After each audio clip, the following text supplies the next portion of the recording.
Pemuda miskin bengong di makam orang tuanya yang meninggal sejak ia masih bayi, namun tiba-tiba kakek tua penjaga kuburan berkata, "Orang tuamu masih hidup, ini bukan makamnya."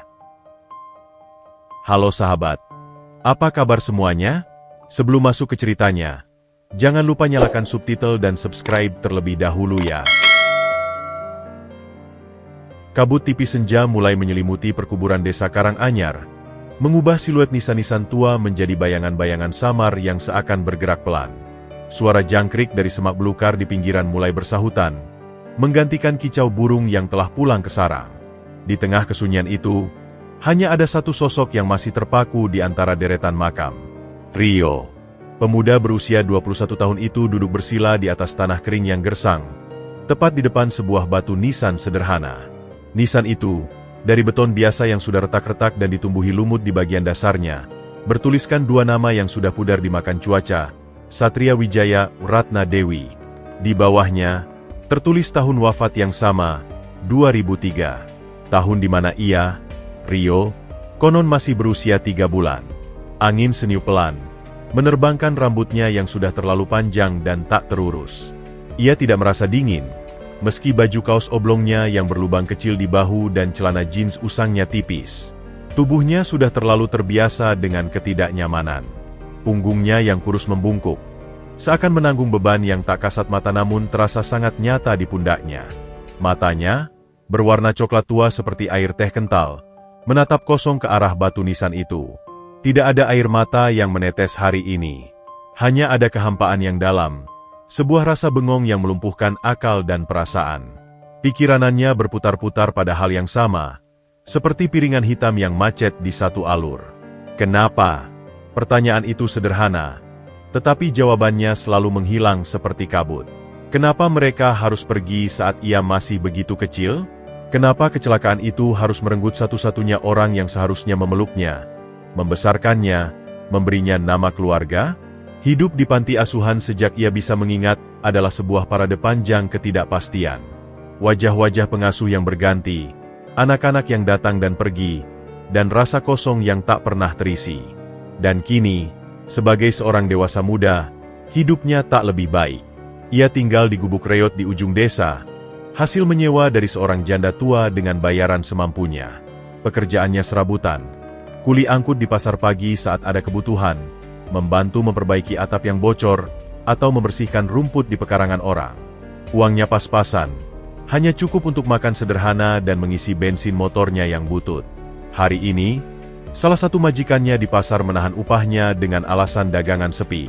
Rio tidak bisa berdebat. Tenaganya murah, mudah diganti. Perasaan frustrasi dan lelah itu yang membawanya kembali ke sini, ke tempat yang ia anggap sebagai satu-satunya akar dalam hidupnya yang terombang-ambing. Pak, suaranya parau, pecah di tengah kesunyian. Rio lagi bingung banget. Ia membisikkan keluh kesahnya, seperti yang selalu ia lakukan. Tentang betapa sulitnya mencari kerja tetap, tentang ejekan anak-anak muda lain di desa yang memandang rendah karena kemiskinannya, tentang mimpi-mimpinya yang tak pernah kesampaian untuk sekolah lagi atau belajar keterampilan. Kadang Rio ngerasa capek, pengen nyerah aja, gumamnya. Tangannya yang berbintik-bintik dan kotor karena pekerjaan kasar mengusap pelan nama Ratna Dewi yang terpahat. Sentuhannya lembut, seperti takut merusak batu yang sudah rapuh itu. Tapi kalau nyerah, terus apa? Rio nggak punya siapa-siapa. Cuma kalian di sini. Ia menghela napas panjang, menengadahkan kepalanya ke langit yang mulai dihiasi bintang-bintang pertama. Rasa kesepian itu datang seperti gelombang, menenggelamkannya. Di panti dulu, ia selalu dianggap pendiam dan suka melamun. Teman-temannya menyebutnya si bengong. Mungkin itu benar. Saat hidup terlalu berat, melarikan diri ke dalam lamunan adalah satu-satunya penyelamat. Dan makam ini adalah panggung utama lamunannya. Di sini, ia bisa membayangkan bagaimana seandainya orang tuanya hidup. Ayahnya, Satria, mungkin akan mengajarinya memanjat pohon atau memperbaiki motor. Ibunya, Ratna, mungkin akan menyiapkan bekal dan menasihatinya dengan lembut. Tapi lamunan itu selalu berakhir dengan realita yang pahit. Tanah gersang di depannya, batu nisan yang dingin, dan dirinya sendiri, sendirian. Seekor kadal kecil berlari melintasi nisan, membuat Rio tersentak dari lamunannya. Ia mengedipkan mata, menyadari hari sudah semakin gelap. Lampu jalan di pintu masuk perkuburan sudah menyala, menerangi jalan setapak dengan cahaya kuning pucat. Seharusnya ia segera pulang sebelum gelap benar. Tapi kaki terasa berat untuk bangkit. Dari kejauhan, di balik pepohonan beringin tua yang mengitari kuburan, seorang kakek bertongkat mengamatinya dengan mata yang penuh perhitungan dan secercah kesedihan. Pak Karno sudah melihat pemuda itu sejak sore. Setiap geraknya, setiap kepasrahan yang terpancar dari postur tubuhnya, menusuk hati si penjaga tua. Ia menghela napas, jari-jarinya yang berusia mencengkeram tongkat kayu lebih kuat. Ada sebuah rahasia besar yang membebaninya selama bertahun-tahun. Dan melihat Rio hari ini, seperti melihat sumbu yang sudah hampir habis terbakar. Sementara Rio akhirnya berdiri, badan pegal-pegal. Ia membungkuk memberi hormat kepada nisan, seperti ritual penutup. Dah, ya, Pak. Rio pulang dulu. Doain Rio besok bisa dapat kerjaan yang baik. Ucapan itu terdengar hampa di udara sepi. Tidak ada jawaban, hanya desau angin yang semakin kencang. Dengan langkah gontai, Rio berjalan meninggalkan makam, menyusuri jalan setapak yang ia hafal. Bayangannya memanjang di bawah cahaya lampu, terlihat kesepian dan terpinggirkan. Ia tidak tahu bahwa kunjungannya yang penuh kepasrahan hari ini, lamunannya yang dalam, adalah titik akhir dari sebuah kebohongan yang telah berlangsung 21 tahun. Dan bahwa kebenaran yang akan mengguncang hidupnya sedang menunggu untuk diungkap, dimulai dari seorang penjaga kuburan tua yang hati nuraninya tak lagi tahan melihat penderitaan seorang anak yang berziarah ke makam yang salah. Malam turun dengan cepat, menyelimuti perkuburan dan desa Karanganyar. Bagi Rio, hari ini adalah hari lain yang berat dan biasa. Ia tidak menduga bahwa esok hari, seluruh dunianya yang dibangun di atas kesedihan dan kepasrahan itu akan hancur berantakan, digantikan oleh sebuah pencarian yang penuh bahaya dan harapan yang tak terduga. Dari balik jendela kayu gubuknya yang reyot, yang berdiri persis di tepi pagar batu perkuburan, Pak Karno menyaksikan langkah gontai Rio menghilang di ujung jalan gelap. Senyum kecut mengerut di sudut bibirnya yang sudah tipis. "Tabah sekali kau, nak," gumamnya sendirian. Suaranya serak termakan usia dan tembakau murah. Gubuk itu lebih mirip pos ronda. Satu ruang kecil berisi tempat tidur lipat yang sudah cekung, kompor minyak tanah berkarat, dan meja kayu penuh noda. Dindingnya dipenuhi kalender-kalender bekas dari tahun-tahun yang telah jauh berlalu, masing-masing bertanda coretan pada tanggal-tanggal tertentu, tanggal kematian menurut tradisi Jawa. Di sudut, tersandar tongkat kayu asem yang licin karena puluhan tahun digenggam. Pak Karno bukan penjaga kuburan biasa. Ia adalah juru kunci, penerus garis keturunan yang telah menjaga tanah peristirahatan terakhir warga Karanganyar selama 3 generasi. Ia mengenal setiap batu nisan, setiap kisah yang terbaring di bawahnya. Lebih dari itu, ia mengenal ritual kesedihan yang berulang. Dan tidak ada yang berulang lebih konsisten, lebih mengharu biru, daripada Rio. Dia ingat betul pertama kali melihat Rio kecil, mungkin baru berusia 10 tahun, dibawa oleh seorang pengasuh panti. Anak itu pendiam. Matanya sudah memandang dunia dengan keheningan yang tak wajar seusianya. Dia hanya duduk diam di depan makam itu, tidak menangis, tidak bermain. Seperti patung kecil yang diliputi duka. Sejak itu, setidaknya sebulan sekali, Rio datang. Dari seorang bocah, menjadi remaja kurus, lalu menjadi pemuda dengan bahu yang mulai bidang namun selalu membungkuk memikul beban. Setiap kali Rio datang, Pak Karno mengamati dari kejauhan. Dari balik pepohonan, dari jendela gubuknya, ia melihat bagaimana Rio tumbuh dengan luka yang sama, yang tak pernah sembuh karena terus diusap-usap di tempat yang salah. "Bukan di situ, nak," bisik Pak Karno setiap kali, tapi hanya untuk dirinya sendiri, tertelan oleh rasa bersalah yang membatu. Rahasia itu adalah tumor ganas di hatinya. Bermula pada suatu malam 21 tahun lalu, saat ia masih berusia 50 tahun, lebih kuat, lebih berani, atau begitu pikirnya. Malam itu hujan deras, petir menyambar-nyambar. Sebuah mobil sedan gelap, mewah untuk ukuran desa saat itu, menerobos masuk perkuburan, lampunya menyorot liar.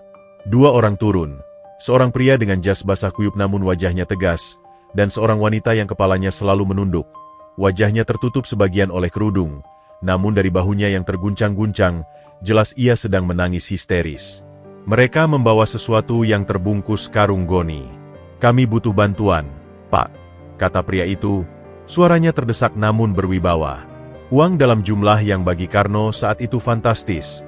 Disodorkan. "Tanamkan ini. Buatkan nisan dengan nama ini." Ia menyodorkan secari kertas. Satria Wijaya Ratna Dewi. Wafat 2003.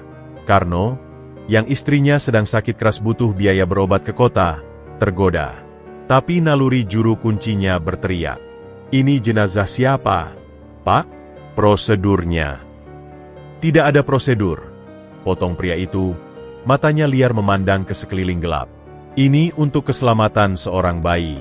Tolong, Pak, anggap ini amanah. Tidak ada yang boleh tahu, terutama bahwa ini bukan jenazah yang seharusnya." Wanita itu tiba-tiba mendekat, menggenggam tangan Karno. Tangannya dingin. "Bayi saya, Rio, dia harus aman. Mereka akan membunuhnya jika tahu orang tuanya masih, tolong." Ucapan terakhirnya nyaris hilang dalam deru hujan dan isak tangis. Karno terpana. Ia melihat ke arah karung goni. Saat kilat menyambar, ia melihat secercah kain sutra berwarna biru, bukan kain kafan, menyembul dari karung. Dan ada bau formalin yang menyengat, bau pengawet, bukan bau kematian yang baru. Ini jenazah yang sudah lama diawetkan. Bukan jenazah pasangan yang konon baru sehari meninggal dalam kecelakaan. Dilemanya sesaat, uang itu bisa menyelamatkan istrinya. Dan ada seorang bayi yang terancam. Tapi ia juga melanggar sumpah luhurnya sebagai juru kunci, menjaga keaslian dan ketenangan peristirahatan. Dengan hati berat, ia mengangguk. Proses pemakaman palsu itu berlangsung cepat, tergopoh-gopoh di tengah terjangan badai. Pasangan misterius itu pergi segera setelah tanah teruruk, menghilang dalam gelap dan hujan, meninggalkan Karno dengan uang, batu nisan yang harus ia pesan ke tukang batu, dan rahasia yang maha berat. Istrinya akhirnya sembuh.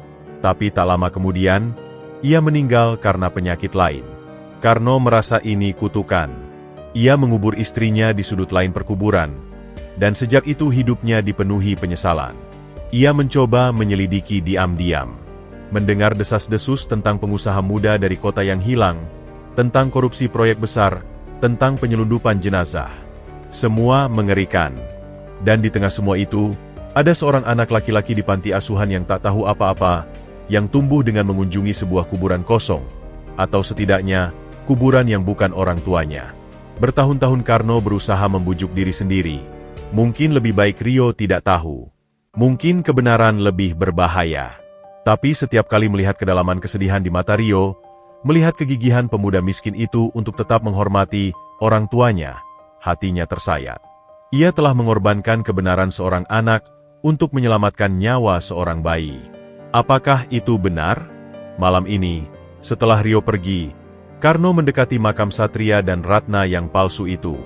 Ia berlutut, bukan untuk berdoa, tetapi untuk berbicara pada arwah siapapun yang terbaring di sana. "Maafkan saya," bisiknya, suaranya parau. "Sudah terlalu lama. Saya sudah tua. Saya tidak ingin mati membawa ini." Anak itu, dia hampir hilang harapannya. Dia ingat tatapan kosong Rio sore tadi, bengong yang bukan lagi sekadar melamun, melainkan keputusasaan yang nyaris final. Seperti sumbu yang tinggal seujung jari sebelum padam. Dan Karno tahu, satu-satunya yang bisa menyalakan kembali api itu adalah kebenaran, seberapa pahit dan berbahaya pun. Ia bangkit, tulang-tulangnya berderak. Keputusannya sudah bulat. Besok, saat Rio datang lagi, dan ia yakin Rio akan datang, karena kemarin Rio seperti kehilangan arah, ia akan berbicara. Ia akan melanggar sumpah pada pasangan misterius itu untuk menepati sumpahnya yang lebih besar sebagai manusia. Tidak membiarkan seorang anak tersesat dalam kebohongan. Ia masuk ke gubuk, menyalakan lampu minyak. Dari dalam peti kayu tua di bawah tempat tidurnya, ia mengeluarkan sebuah bungkusan kecil terbungkus kain beludru hitam yang sudah lusuh. Di dalamnya, tersimpan kalung perak dengan liontin Phoenix, barang yang jatuh dari wanita itu saat mereka tergopoh-gopoh pergi malam itu. Dan secari kertas dengan tulisan alamat Pak Bambang, si sopir yang mengantarkan mereka, yang tanpa sengaja ia dengar mereka bicarakan. Barang-barang ini sudah ia simpan selama 2 dekade, seperti bara panas yang ia sembunyikan. Besok, bara itu akan ia berikan pada Rio. Mungkin akan membakar mereka berdua, tapi lebih baik terbakar dalam kebenaran, daripada membeku dalam kebohongan. Di luar, bulan mulai muncul dari balik awan, menerangi perkuburan dengan cahaya perak pucat. Batu nisan Satria dan Ratna berdiri diam, menyimpan rahasia yang sudah terlalu tua. Pak Karno memandanginya dari jendela, lalu memandang ke arah gelap di mana Rio menghilang. "Bersiaplah, nak," bisiknya pada angin malam. "Perjalananmu yang sebenarnya hampir dimulai. Dan maafkan kakek tua ini, karena telah membiarkanmu tersesat begitu lama." Hari berikutnya, langit di atas Karanganyar berwarna kelabu, seolah turut memantulkan kegelisahan di dada Rio. Pekerjaan pagi di pasar lagi-lagi tak membuahkan hasil. "Nanti saja kalau ada kiriman barang, Rio," kata si pemilik warung sembari menghindari pandangannya. Rio hanya mengangguk. Rasa hina dan frustrasi itu sudah terlalu familiar untuk ditampilkan. Tanpa tujuan jelas, kakinya kembali mengarah ke tempat yang selalu memberinya pelarian, perkuburan. Mungkin di sana, di depan batu nisan yang dingin itu, ia bisa menemukan alasan untuk bertahan 1 hari lagi. Pikiran untuk menyerah, untuk membiarkan diri terseret arus kemiskinan yang tak berujung, semakin kuat menggoda. Saat tiba, ia melihat Pak Karno sedang membersihkan rumput liar di sekitar makam-makam tua di ujung barat.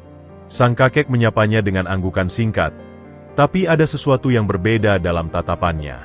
Biasanya, Pak Karno hanya memberinya senyum tipis yang penuh rasa kasihan. Hari ini, mata tua itu seakan menahan gejolak, memandang Rio dengan intensitas yang membuatnya sedikit tidak nyaman.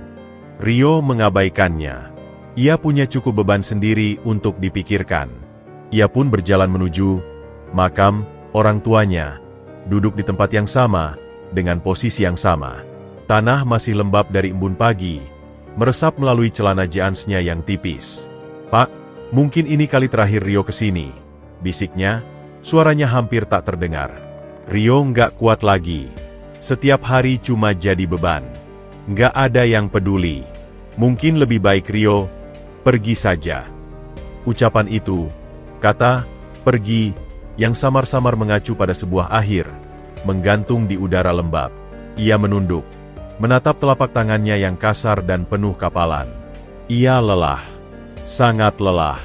Keheningan yang menyelimutinya tiba-tiba terpecah oleh langkah kaki berat dan suara gesekan tongkat di tanah berkerikil. Rio mengangkat kepala. Pak Karno berdiri di sampingnya. Bayangan tubuhnya yang bongkok menutupi batu nisan. "Sedih sekali hari ini, ya, nak?" tanya Pak Karno. Suaranya lebih lembut dari biasanya. Rio hanya mengangguk. Tak kuasa berkata-kata. Ia tak ingin suaranya pecah. Pak Karno menarik napas dalam-dalam, seperti orang yang sedang mempersiapkan diri untuk terjun dari tebing. Wajahnya yang berkerut tampak tegang. Matanya yang kerap redup kini memancarkan cahaya tekad yang kuat, namun juga berisi ketakutan. "Rio," panggilnya, tegas. "Sudah terlalu lama aku menyimpan ini. Sudah terlalu lama aku melihatmu menderita di tempat yang salah." Rio mengerutkan kening, tak paham. "Salah? Tempat apa, kek?" Pak Karno mendekat, lalu menunjuk ujung tongkat kayunya ke arah batu nisan Satria dan Ratna. Suaranya rendah, bergetar, namun setiap katanya diucapkan dengan jelas, seperti palu godam yang menghantam udara senyap. "Orang tuamu masih hidup, Rio. Ini bukan makam mereka." Dunia seketika diam. Suara jangkrik, desau angin, bahkan detak jantungnya sendiri, seolah lenyap di telan vakum raksasa. Rio hanya bisa menatap kosong ke arah mulut Pak Karno yang masih terbuka sedikit. Kalimat itu berputar-putar di kepalanya, tapi otaknya menolak untuk memproses. Masih hidup? Bukan makam mereka? Itu mustahil. Itu adalah inti dari seluruh keadaannya. Alasan mengapa ia sebatang kara, mengapa hidupnya begini-begini saja. "Kek, jangan bercanda," ucap Rio akhirnya. Suaranya kecil dan goyah. Ia mencoba tersenyum pahit, mengira ini lelucon kasihan seorang kakek tua yang melihatnya putus asa. Rio udah nggak kuat buat diajak bercanda.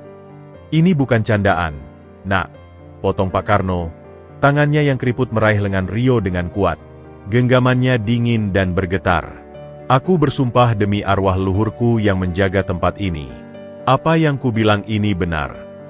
Rio menarik napas pendek. Ia melihat langsung ke mata Pak Karno. Di sana, tak ada kebohongan. Yang ada hanya penyesalan mendalam, ketakutan, dan sebuah kebenaran keras yang sudah terlalu lama terpendam. Perlahan, seperti es yang retak, rasa tidak percaya itu mulai pecah, digantikan oleh gelombang kebingungan yang lebih besar. Tapi mereka meninggal. Kecelakaan. Saya di panti asuhan karena... Rio gagap. Ingatannya yang samar-samar tentang cerita pengasuh panti menjadi kacau. Dongeng, nak? Kata Pak Karno, hampir berteriak, lalu cepat-cepat menurunkan suaranya. Matanya melirik waspada ke sekeliling perkuburan yang sepi. Dongeng yang dibuat untuk melindungimu. Dengan suara terburu-buru namun terstruktur, Pak Karno mulai bercerita tentang malam hujan badai 21 tahun lalu. Mobil sedan gelap, pasangan terburu-buru dan ketakutan. Karung goni yang mengeluarkan bau formalin, bukan bau mayat segar. Uang yang banyak. Permintaan untuk membuat makam dan nisan dengan nama Satria Wijaya dan Ratna Dewi. Jenazah di dalam karung itu sudah diawetkan. Rio, sudah lama mati. Bukan orang tuamu yang konon baru sehari meninggal dunia. Jelas Pak Karno, wajahnya pucat mengenang momen itu. Wanita itu, ibumu. Mungkin. Dia bilang, mereka akan membunuhnya jika tahu orang tuanya masih. Mereka ingin semua orang, termasuk musuh mereka, berpikir bahwa mereka sudah mati dan terkubur di sini. Agar kau, bayi mereka, aman. Rio merasa bumi di bawahnya bergoyang. Ia berpegangan pada batu nisan yang dingin. Selama ini, air matanya, keluh kesahnya, kepasrahannya, semua ditujukan pada segumpal tanah yang berisi orang asing. Rasa duka yang menjadi identitasnya ternyata palsu. Musuh? Siapa musuhnya? Tanya Rio. Suaranya mulai meninggi, dipenuhi emosi campur aduk. Syok, marah, harapan yang liar dan menakutkan. Kakek tidak tahu pasti. Tapi dulu, tak lama setelah kejadian itu, ada desas-desus di warung-warung. Tentang pengusaha muda dari kota, pasangan suami istri, yang tiba-tiba hilang setelah mengungkap korupsi besar di proyek pemerintah. Namanya cocok. Satria dan Ratna. Katanya mereka punya bayi.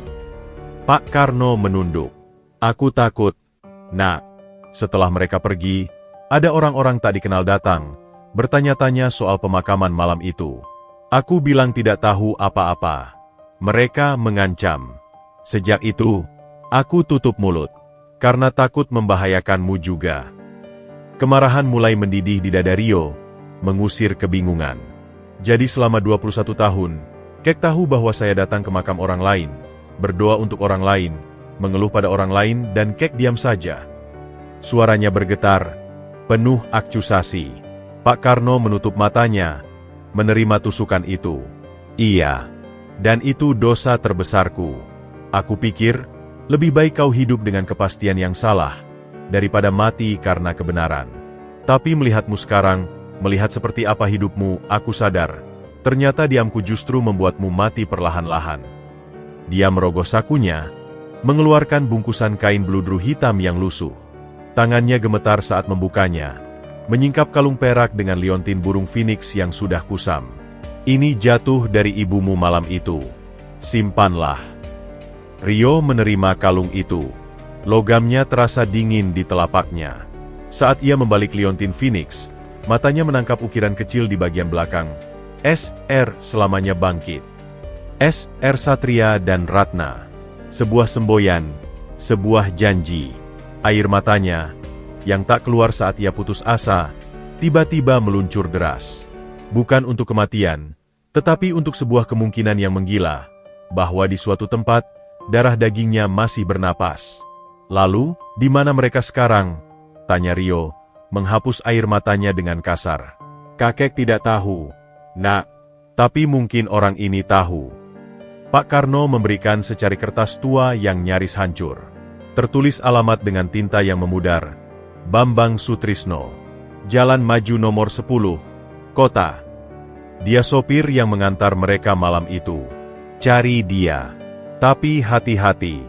Jika orang tuamu masih bersembunyi, berarti bahaya itu mungkin masih ada. Rio memandangi alamat itu, lalu ke batu nisan, lalu ke kalung di tangannya. Dunia lamanya, dunia yang dibangun di atas kepasrahan dan kuburan palsu, runtuh berantakan dalam beberapa menit. Digantikan oleh sebuah labirin berbahaya yang penuh tanda tanya. Namun juga, untuk pertama kalinya dalam hidupnya, harapan. Ia berdiri, tubuhnya masih limbung, tapi ada api baru di matanya. Api yang membakar sisa-sisa rasa bengong dan pasrah. Terima kasih, Kek, ucap Rio, suaranya parau namun penuh tekad. Dan maafkan saya tadi. Tidak, Nak, kamu berhak marah, potong Pak Karno. Sekarang, pergilah, cari kebenaranmu. Dan ingat, waspada selalu. Rio memandang sekali lagi ke makam orang tuanya. Sekarang, batu nisan itu tak lagi terasa sakral. Ia hanyalah monumen kebohongan. Ia membungkuk, bukan untuk hormat, tetapi sebagai tanda perpisahan dengan ilusi. Saat ia berbalik untuk pergi, langkahnya lebih mantap. Rasa lelah dan ingin menyerah telah menguap, digantikan oleh adrenalin dan tujuan yang jelas. Ia punya alamat. Ia punya petunjuk. Ia punya orang tua yang mungkin masih hidup. Dari kejauhan, Pak Karno melihat tubuh Rio yang kurus itu berjalan meninggalkan perkuburan. Dia menghela napas lega yang dicampur kecemasan. Bom waktu itu akhirnya meledak. Sekarang, konsekuensinya akan dihadapi oleh pemuda itu. Dia berdoa dalam hati, semoga pengorbanan dan penyembunyiannya selama ini tidak berakhir dengan malapetaka bagi Rio. Semoga kebenaran, walau pahit dan berbahaya, akan membawanya pada cahaya, dan bukan pada kegelapan yang lebih dalam. Bagi Rio, perjalanan panjang untuk menemukan asal-usulnya yang sebenarnya, baru saja dimulai dengan sebuah ledakan kebenaran di senja yang kelabu. Kota terasa seperti makhluk asing yang bernapas dengan asap dan keramaian. Setelah perjalanan 3 jam menggunakan bus tua yang penuh sesak, Rio turun di terminal utama dengan hanya sebuah tas ransel usang berisi beberapa helai pakaian, uang tabungan yang tipis, dan peti harta karunnya, kalung Phoenix serta alamat Pak Bambang.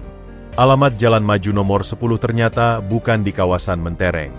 Ia terletak di sebuah gang sempit di pinggiran kota, di antara rumah-rumah petak yang berjejal. Udara lembab dan bau sampah yang mengendap memenuhi lorong. Jantung Rio berdebar kencang, campuran harap dan cemas. Setiap langkah mendekati nomor 10 terasa seperti mendekati bab pertama dari buku kehidupan orang tuanya yang sebenarnya. Namun, saat ia berdiri di depan pintu, harapannya langsung disambar realita yang dingin. Pintu rumah nomor 10 terkunci rapat dengan gembok berkarat yang menggantung di depan daun pintu kayu yang sudah lapuk. Jendela-jendelanya tertutup oleh papan, dan sebuah notaris kecil yang sudah pudar tertempel. Rumah ini diamankan, Hab, notaris. Tanggalnya sudah dari 3 tahun lalu. Sudah lama nggak ada penghuninya. Suara seorang wanita parubaya terdengar dari teras rumah sebelah. Ia sedang menjemur pakaian. Matanya penuh rasa ingin tahu menatap Rio yang asing. Mau cari Pak Bambang? Iya, Bu, sahut Rio, berusaha tersenyum ramah. Dia kenalan keluarga. Ada yang tahu beliau pindah kemana? Wanita itu menggeleng, mengangkat bahu. Hilang. Sekitar 7 atau 8 tahun lalu, tiba-tiba saja. Barang-barangnya masih ada di dalam, tapi dia nggak pernah pulang. Sempat bikin gaduh, polisi datang, lalu rumahnya disegel sama keluarga yang katanya mau urus warisan. Tapi ya, sampai sekarang macet gitu. Rio merasa dadanya sesak. Jejak pertama, dan itu sudah menguap 8 tahun lalu. Ada yang tahu kenapa beliau hilang, Bu? Wanita itu mendekat, suaranya berbisik. Katanya sih, dulu Pak Bambang ini sopir pribadi orang kaya. Terlibat urusan aneh-aneh. Pernah ada orang-orang preman datang nyariin dia, teriak-teriak di depan rumah ini. Setelah itu, dia jarang keluar. Lalu, ada juga yang bilang dia diculik. Ada yang bilang dia lari karena utang judi. Dia menghela. Nggak ada yang tahu pasti.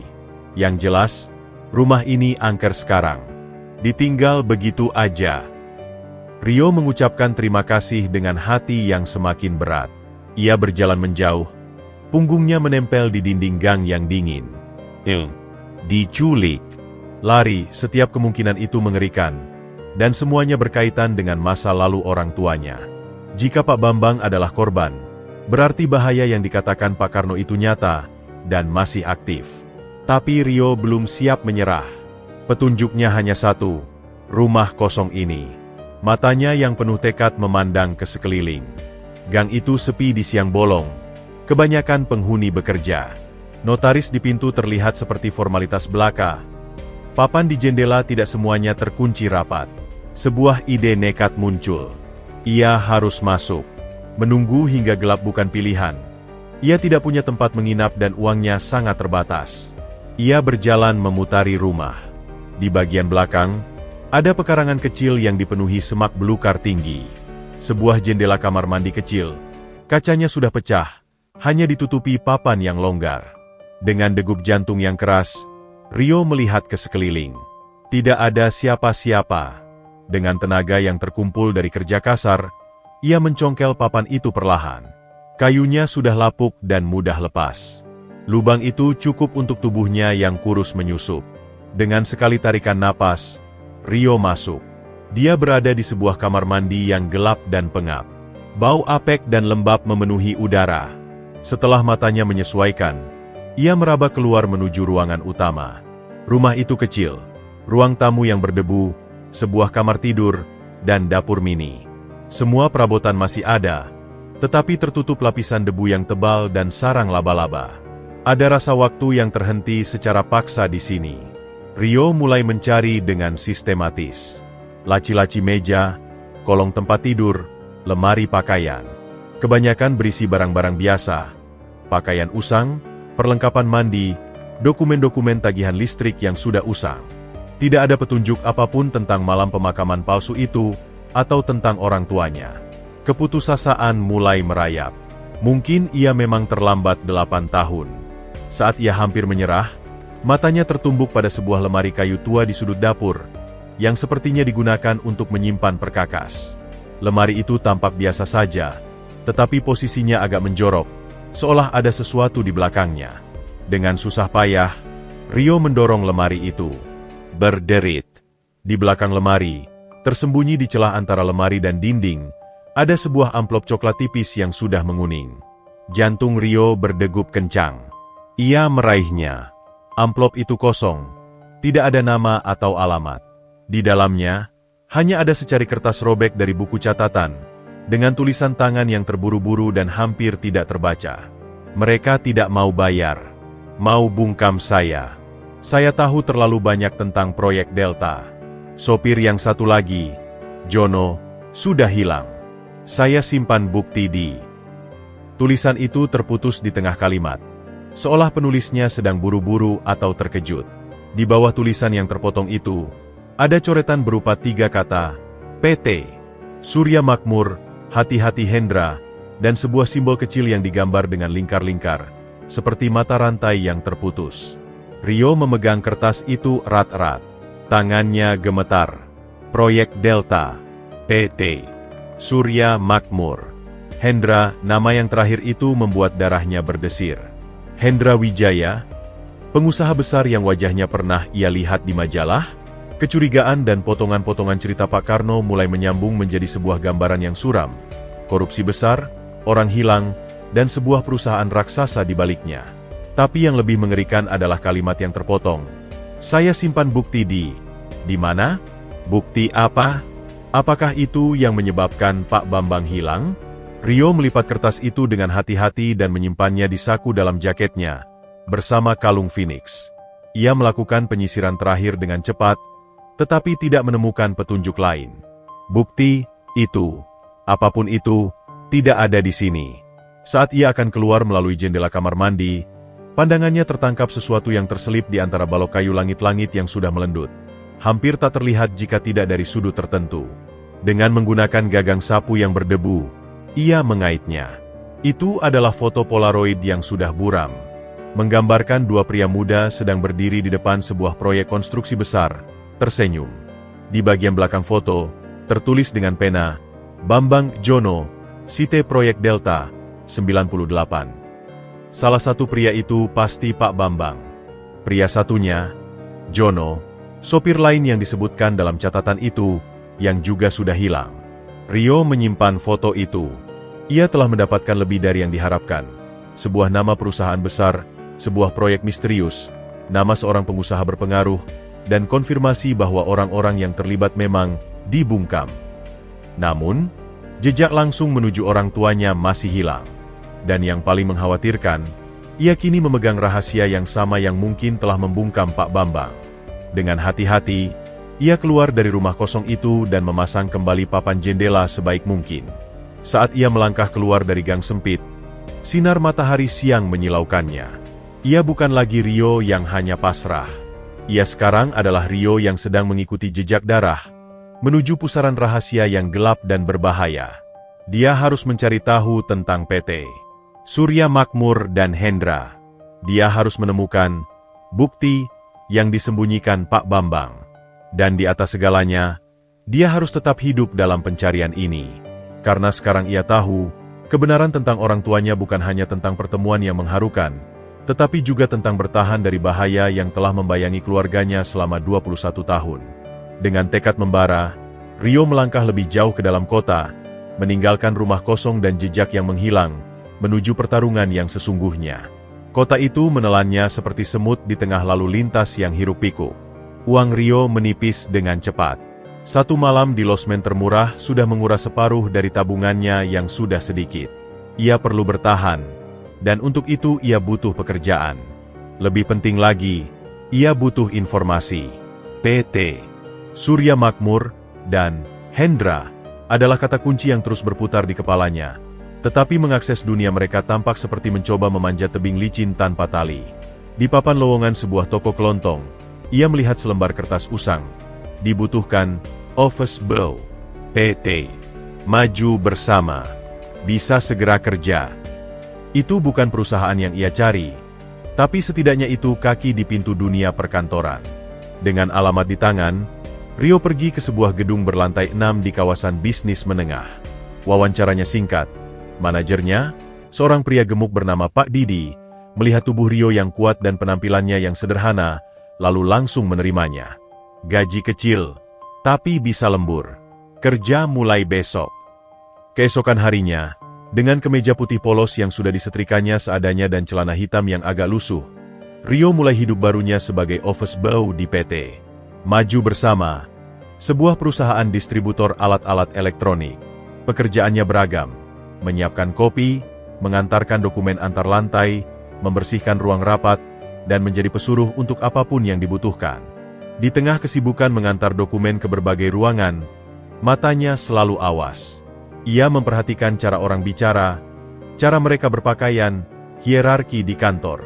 Ia belajar bahwa informasi seringkali mengalir di sela-sela obrolan di pantry atau saat menunggu lift. Suatu hari, saat ia membersihkan meja di ruang tunggu direksi, sebuah majalah bisnis mingguan tergeletak di sana. Sampulnya menampilkan seorang pria berambut perak rapi, dengan kacamata desainer dan senyum yang penuh kalkulasi. Judulnya besar, Hendra Wijaya, Visi dan Ekspansi PT Surya Makmur di Era Digital. Rio membeku. Sapu di tangannya berhenti. Majalah itu seperti magnet. Dengan hati berdebar, ia mengambilnya. Wajah di sampul itu, ada sesuatu yang mengganggu. Pria itu berusia sekitar akhir 50-an, tapi garis rahangnya, bentuk alisnya. Rio merogoh saku dalam jaketnya, yang selalu ia bawa meski pakai seragam OB, dan mengeluarkan foto lama satu-satunya dari masa kecilnya, foto dari panti asuhan yang sudah buram. Di sana, ada seorang pria muda yang memeluk bayi, konon itu adalah ayahnya, Satria, berdasarkan cerita pengasuh. Rio membandingkan kedua wajah itu. Bukan kemiripan yang persis, tapi ada sesuatu di sekitar mata dan kontur wajah yang membuat dadanya berdesir. Apakah ini kebetulan? Atau ada hubungan darah? Pak Karno bilang orang tuanya adalah pengusaha muda yang dijahati rekan mereka. Apakah Hendra Wijaya adalah rekan itu?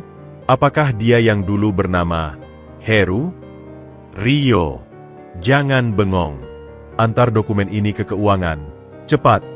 teriak salah satu staf administrasi, menyadarkannya. Rio menaruh majalah itu, tangannya gemetar. Sepanjang hari, wajah Hendra Wijaya tidak keluar dari pikirannya. Ia harus mendapatkan informasi lebih banyak.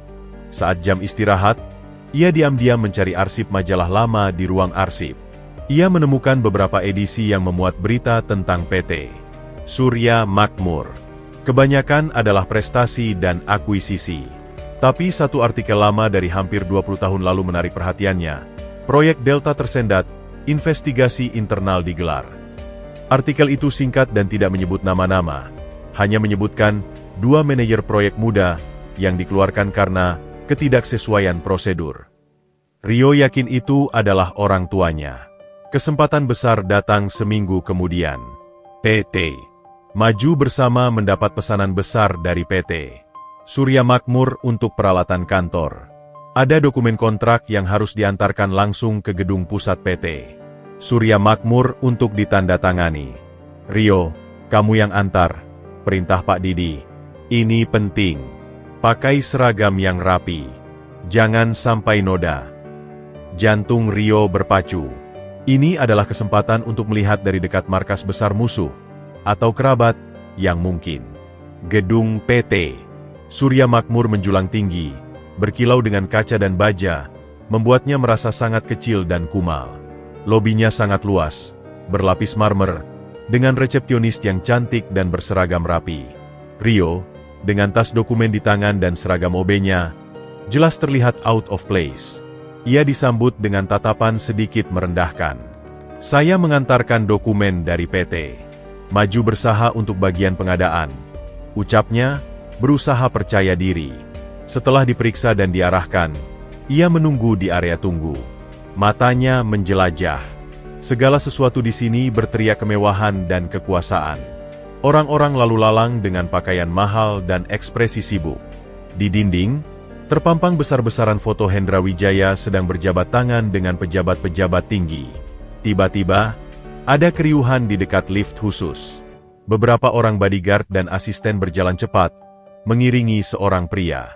Pria itu adalah Hendra Wijaya sendiri, lengkap dengan jas bermerek dan aura yang memancarkan otoritas. Mereka berjalan langsung menuju pintu keluar utama, melewati area tungga di mana Rio duduk. Rio terduduk membeku. Dari kejauhan, kemiripan itu lebih samar. Tapi saat Hendra melintas hanya beberapa meter darinya, sesuatu terjadi. Sebuah pulpen mahal tergelincir dari saku jas Hendra dan jatuh, menggelinding tepat ke arah kaki Rio. Refleks, Rio memungutnya. Saat ia berdiri untuk mengembalikan, seorang bodyguard sudah bergerak maju, tapi Hendra mengangkat tangan, menghentikannya. Rio melangkah mendekat, menatap langsung wajah pria itu untuk pertama kalinya. Di balik kacamata, mata Hendra yang tajam menatapnya. Tatapan itu awalnya biasa saja.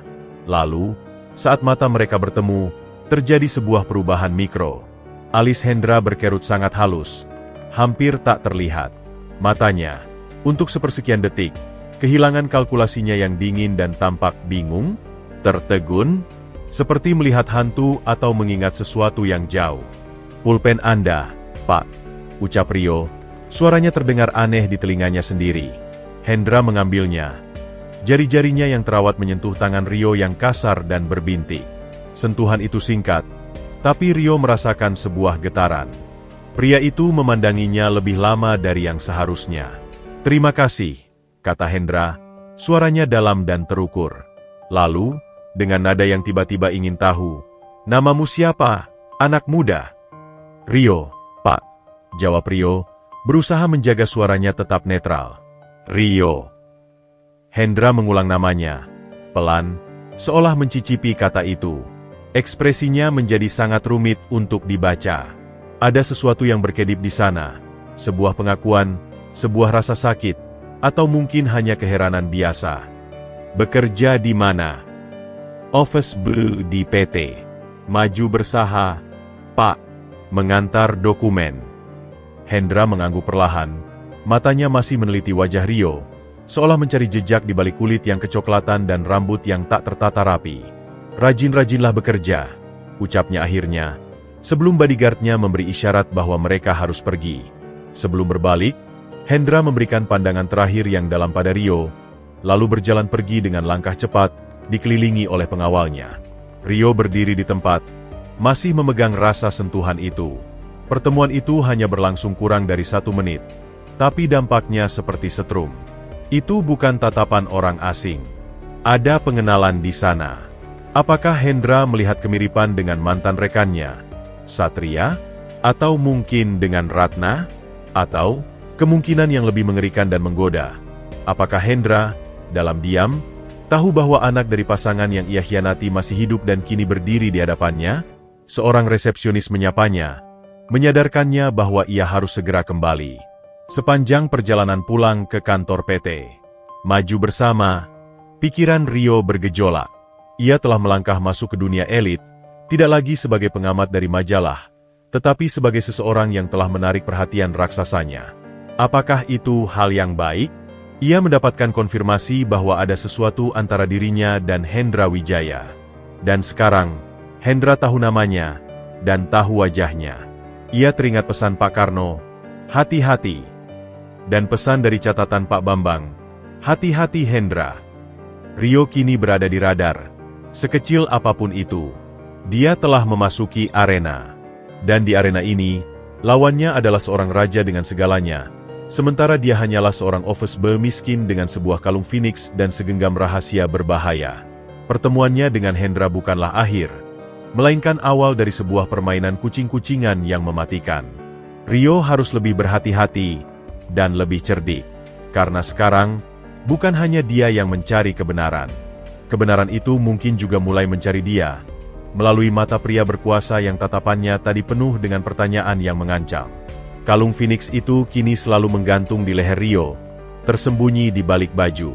Menyentuhnya memberikan semacam kekuatan, pengingat bahwa darahnya berasal dari orang-orang yang berani bangkit. Namun, ia membutuhkan lebih dari sekadar kekuatan moral. Ia membutuhkan petunjuk nyata. Liontin itu adalah satu-satunya benda fisik yang menghubungkannya langsung dengan orang tuanya. Setelah shift kerja di PT Maju Bersama berakhir, Rio mulai petualangan barunya. Ia menyisihkan sedikit uang makan untuk naik angkutan kota menuju pusat kota tua, daerah yang dikenal dengan toko-toko antik dan pengrajin senior. Dengan foto close-up kalung Phoenix yang ia ambil menggunakan pinjaman telepon rekan kerja, ia menelusuri ganggang sempit, menunjukkan gambar itu ke setiap toko perhiasan dan pedagang antik yang ia temui. Kebanyakan hanya menggeleng, tidak mengenali. Hingga akhirnya, di sebuah toko kecil yang gelap dan penuh debu, dipenuhi oleh jam tua dan perhiasan rusak, seorang kakek dengan kacamata pembesar menempel di mata kanannya, menyambutnya. "Ada yang bisa saya bantu, anak muda?" Suaranya parau. Rio menunjukkan foto di ponsel. "Saya mencari asal-usul kalung ini, Kek," katanya mungkin dari sekitar 25 tahun lalu. Sang kakek mengambil ponsel itu, memeriksa dengan cermat. Wajahnya yang berkerut menyiratkan konsentrasi. "Boleh saya lihat yang asli?"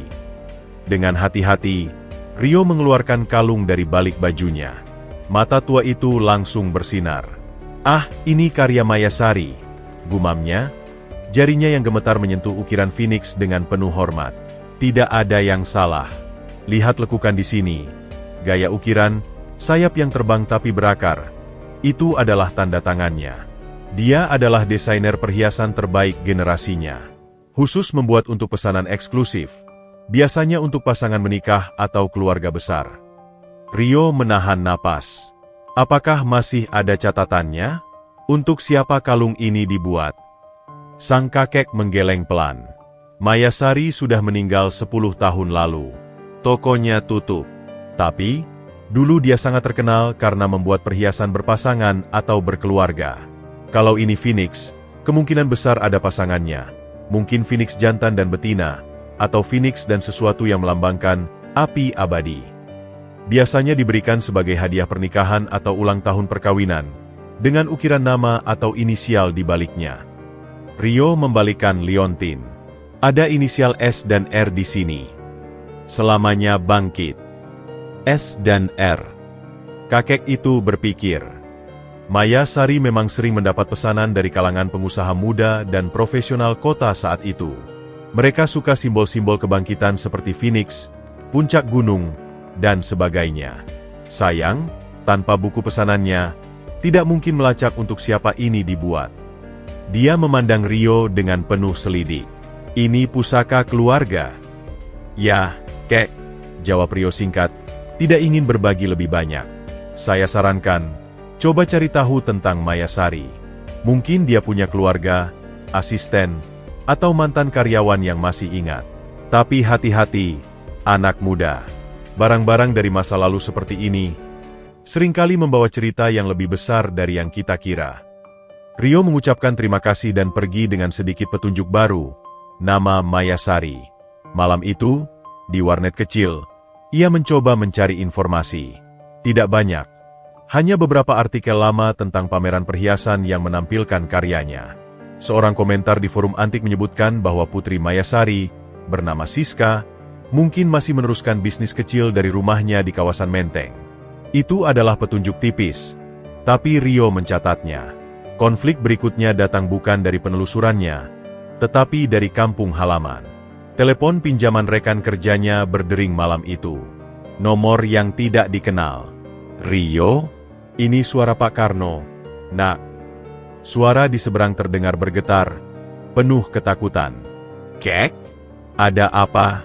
Kenapa pakai nomor orang lain? Teleponku mungkin disadap.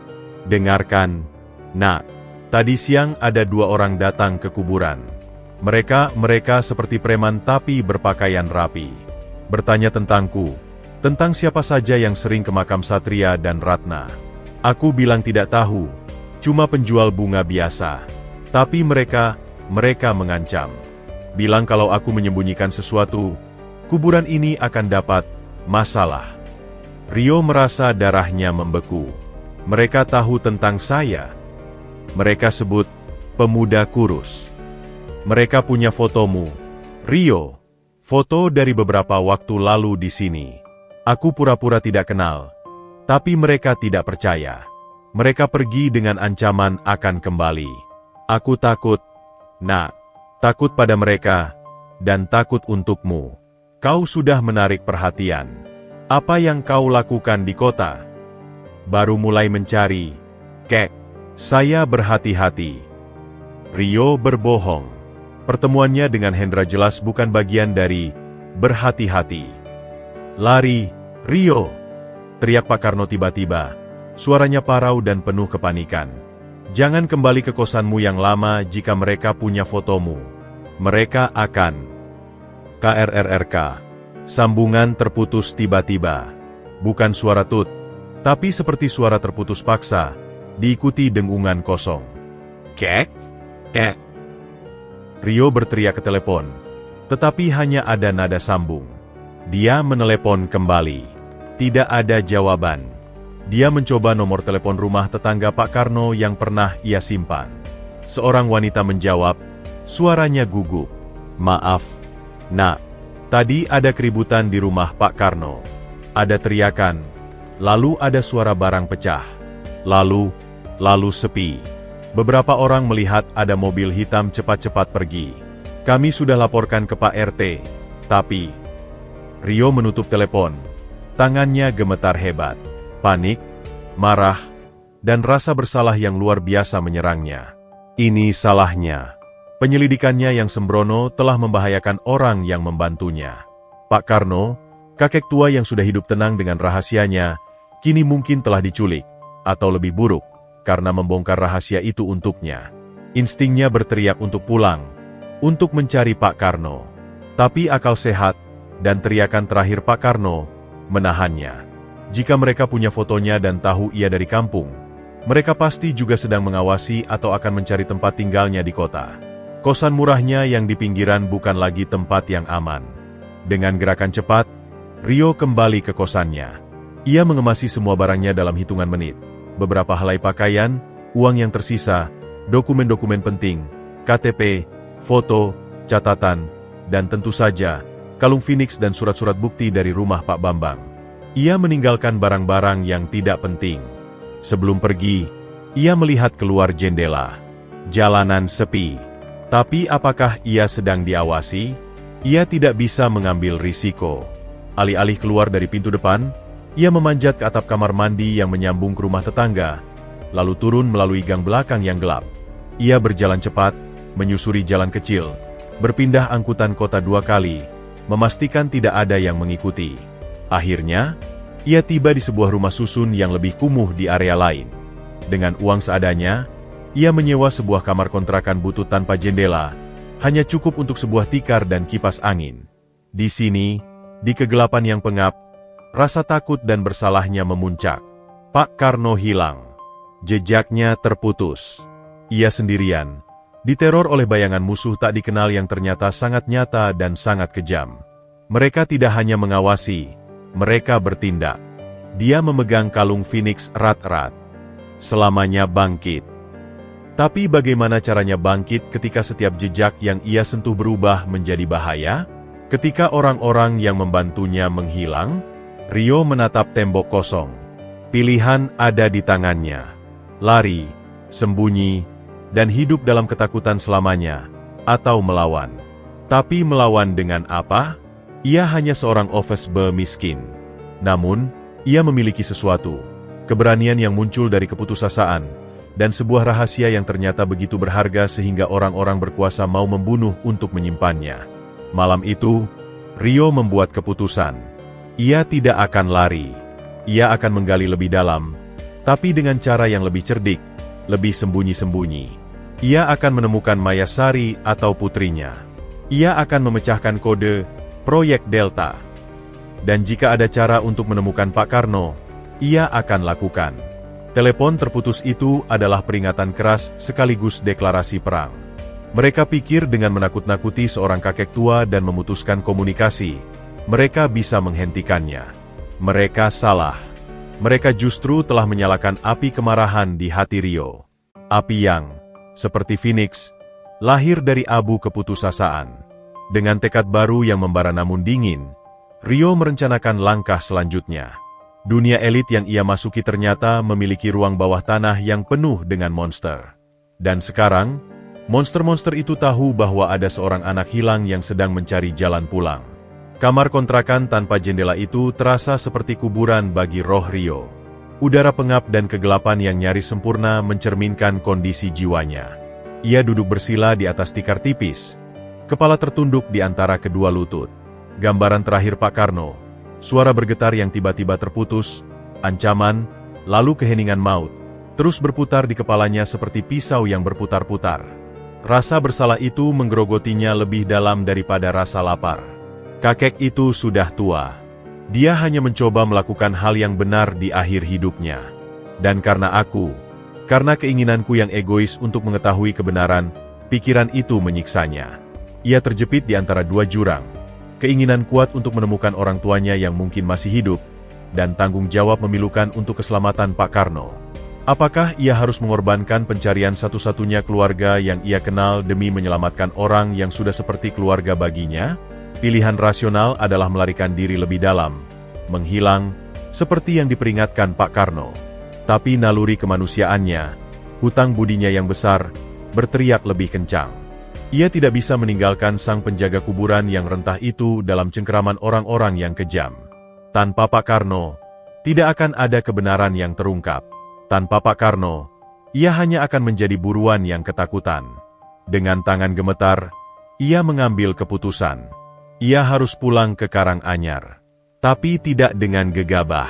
Esok paginya, sebelum fajar, Rio beraksi.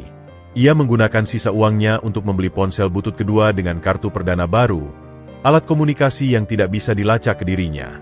Ia juga membeli topi baseball bekas dan kacamata hitam sederhana. Penyamaran yang minimal, tapi cukup untuk mengaburkan wajahnya dari pengamatan sekilas. Perjalanan pulang ke kampung dengan bus dilakukan dengan hati yang waspada. Setiap penumpang yang naik, setiap mobil yang mengikuti bus terlalu lama, diperhatikannya. Ia turun di halte sebelum terminal utama Karanganyar, menyusuri jalan tikus melewati sawah untuk masuk ke desa dari arah belakang. Desa tampak tenang, seperti biasa. Tapi ketenangan itu terasa menipu. Rio menghindari jalan utama, merayap di balik pagar-pagar bambu dan deretan rumah, mendekati perkuburan dari arah yang jarang dilalui. Dari balik semak belukar di pinggir kuburan, ia mengamati. Gubuk Pak Karno terlihat kosong. Pintunya terbuka lebar, bergoyang perlahan diterpa angin. Itu bukan pertanda baik. Pak Karno selalu mengunci pintunya, bahkan saat ada di dalam. Menunggu sampai senja mulai turun dan aktivitas warga berkurang, Rio akhirnya mendekat dengan hati-hati. Jejak kerusakan terlihat jelas. Daun pintu yang retak di dekat engsel, seperti didobrak. Di dalam, keadaannya lebih buruk. Perabotan sederhana porak-poranda. Kompor minyak tanah terlempar ke sudut. Tempat tidur lipat dibongkar. Lemari kecil yang berisi kalender-kalender lama roboh. Segalanya dicari dengan kasar dan penuh amarah. Rio berdiri di tengah kehancuran. Dadanya sesak. Lalu, matanya menangkap sesuatu di atas meja kayu yang miring. Di sana, di antara serpihan pecahan gelas, ada goresan tipis namun dalam, membentuk kata-kata yang terburu-buru, seolah ditulis dengan ujung pisau atau benda tajam lainnya. Lari, Rio. Dan di bawahnya, dengan goresan yang lebih tipis dan bergetar, sebuah pesan tambahan. Mereka tahu tentang Phoenix. Cari B di kota. Jangan percaya siapapun. Rio memejamkan mata, mencerna pesan itu. Mereka tahu tentang Phoenix. Itu berarti mereka mengetahui kalung itu, atau simbolnya. Mereka lebih dekat dari yang ia kira. Cari B di kota. B. Bambang, tapi Bambang sudah hilang. Atau B. Yang lain, bukti, atau sesuatu yang lain. Dan yang terakhir, jangan percaya siapapun. Pesan itu mengisolasinya sepenuhnya. Bahkan Butari yang misterius, jika ia menemuinya, tidak bisa dipercaya. Pak Karno, dalam ketakutan dan kebingungannya yang terakhir, berusaha memperingatkannya. Tapi di mana Pak Karno sekarang? Rio melakukan pencarian cepat di sekitar kuburan. Tidak ada tanda-tanda pertarungan lebih lanjut. Tidak ada darah. Itu sedikit melegakan, tapi tidak banyak. Penculikan yang bersih. Saat ia akan pergi, suara membuatnya membeku. Siapa di sana? Rio berbalik cepat. Seorang pemuda seusianya, dengan kaos klub sepak bola desa, berdiri di pintu. Wajahnya Rio kenal. Roni, anak tetangga yang sering membantu Pak Karno mengambil air. Roni, ini Rio, bisik Rio cepat, melepas topinya sebentar. Rio, kau kenapa kembali? Kemarin ada orang jahat cari Pak Karno, dan cari kau juga. Roni mendekat. Wajahnya penuh ketakutan. Mereka bilang kalau ada yang melihatmu, harus lapor. Mereka kasih nomor. Kamu lapor? Tanya Rio waspada. Tidak, aku sembunyikan. Tapi banyak yang takut. Mereka ancam bakal bakar rumah yang menyembunyikan informasi. Roni memandang sekeliling. Kau harus pergi dari sini, Rio. Mereka masih ada yang mondar-mandir. Aku lihat mobil hitam tadi pagi lewat lagi. Pak Karno, ada yang lihat dibawa kemana? Roni menggeleng. Aku cuma dengar suara ribut. Lihat mobil pergi. Aku takut, jadi nggak keluar. Tapi, ia ragu-ragu. Tapi aku dengar salah satu dari mereka, pas lagi ngomong di luar, bilang sesuatu tentang gudang tua di pertambangan batu, di seberang Sungai Loa.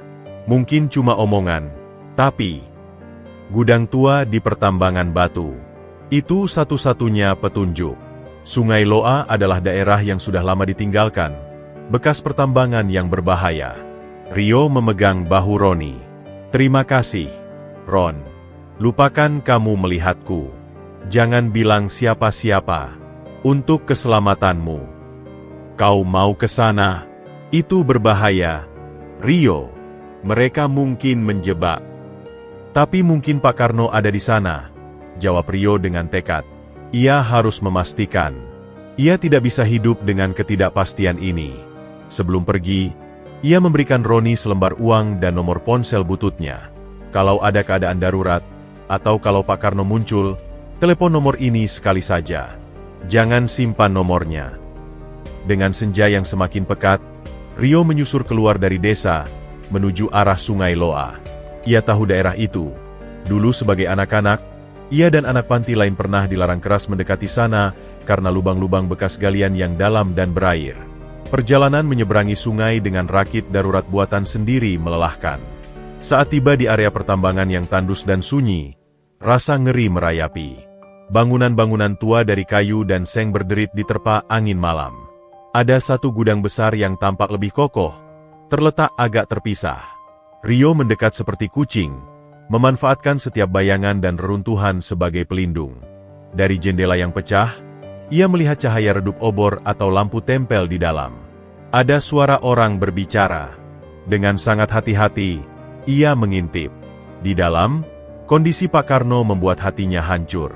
Kakek tua itu duduk di lantai tanah. Tangan diikat ke sebuah tiang kayu penyangga atap. Wajahnya lebam, ada luka di bibir. Pakaiannya koyak. Tapi matanya, meski lelah, masih menyala dengan tekad. Dua orang pria berbadan besar bergantian berjaga. Mereka bukan preman kampungan. Cara berpakaian dan sikap mereka lebih terlatih, seperti mantan polisi atau tentara yang beralih profesi. Sudah 2 hari, tua. Bos sudah sabar. Bilang saja di mana anak itu bersembunyi di kota, dan apa yang dia tahu. Hardik salah satunya. Aku sudah bilang, aku tidak tahu. Jawab Pak Karno dengan suara parau namun tegas. Dia hanya pemuda bengong yang sering ziarah. Sudah pergi, entah kemana. Jangan main-main. Kami tahu kau yang bicara padanya tentang makam itu. Kami punya rekaman dari sumber di kampung ini. Rio menggigit bibirnya. Mereka punya informan di desa. Siapa? Rasa tidak amannya semakin menjadi. Kalungnya. Phoenix itu. Itu milik siapa? Tanya pria lainnya sambil mendekat mengancam.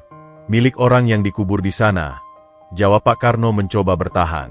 Tampak, sebuah tamparan keras menggema di gudang kosong. Rio nyaris melompat, tetapi ia menahan diri. Jangan berbohong. Kami tahu itu bukan makam asli.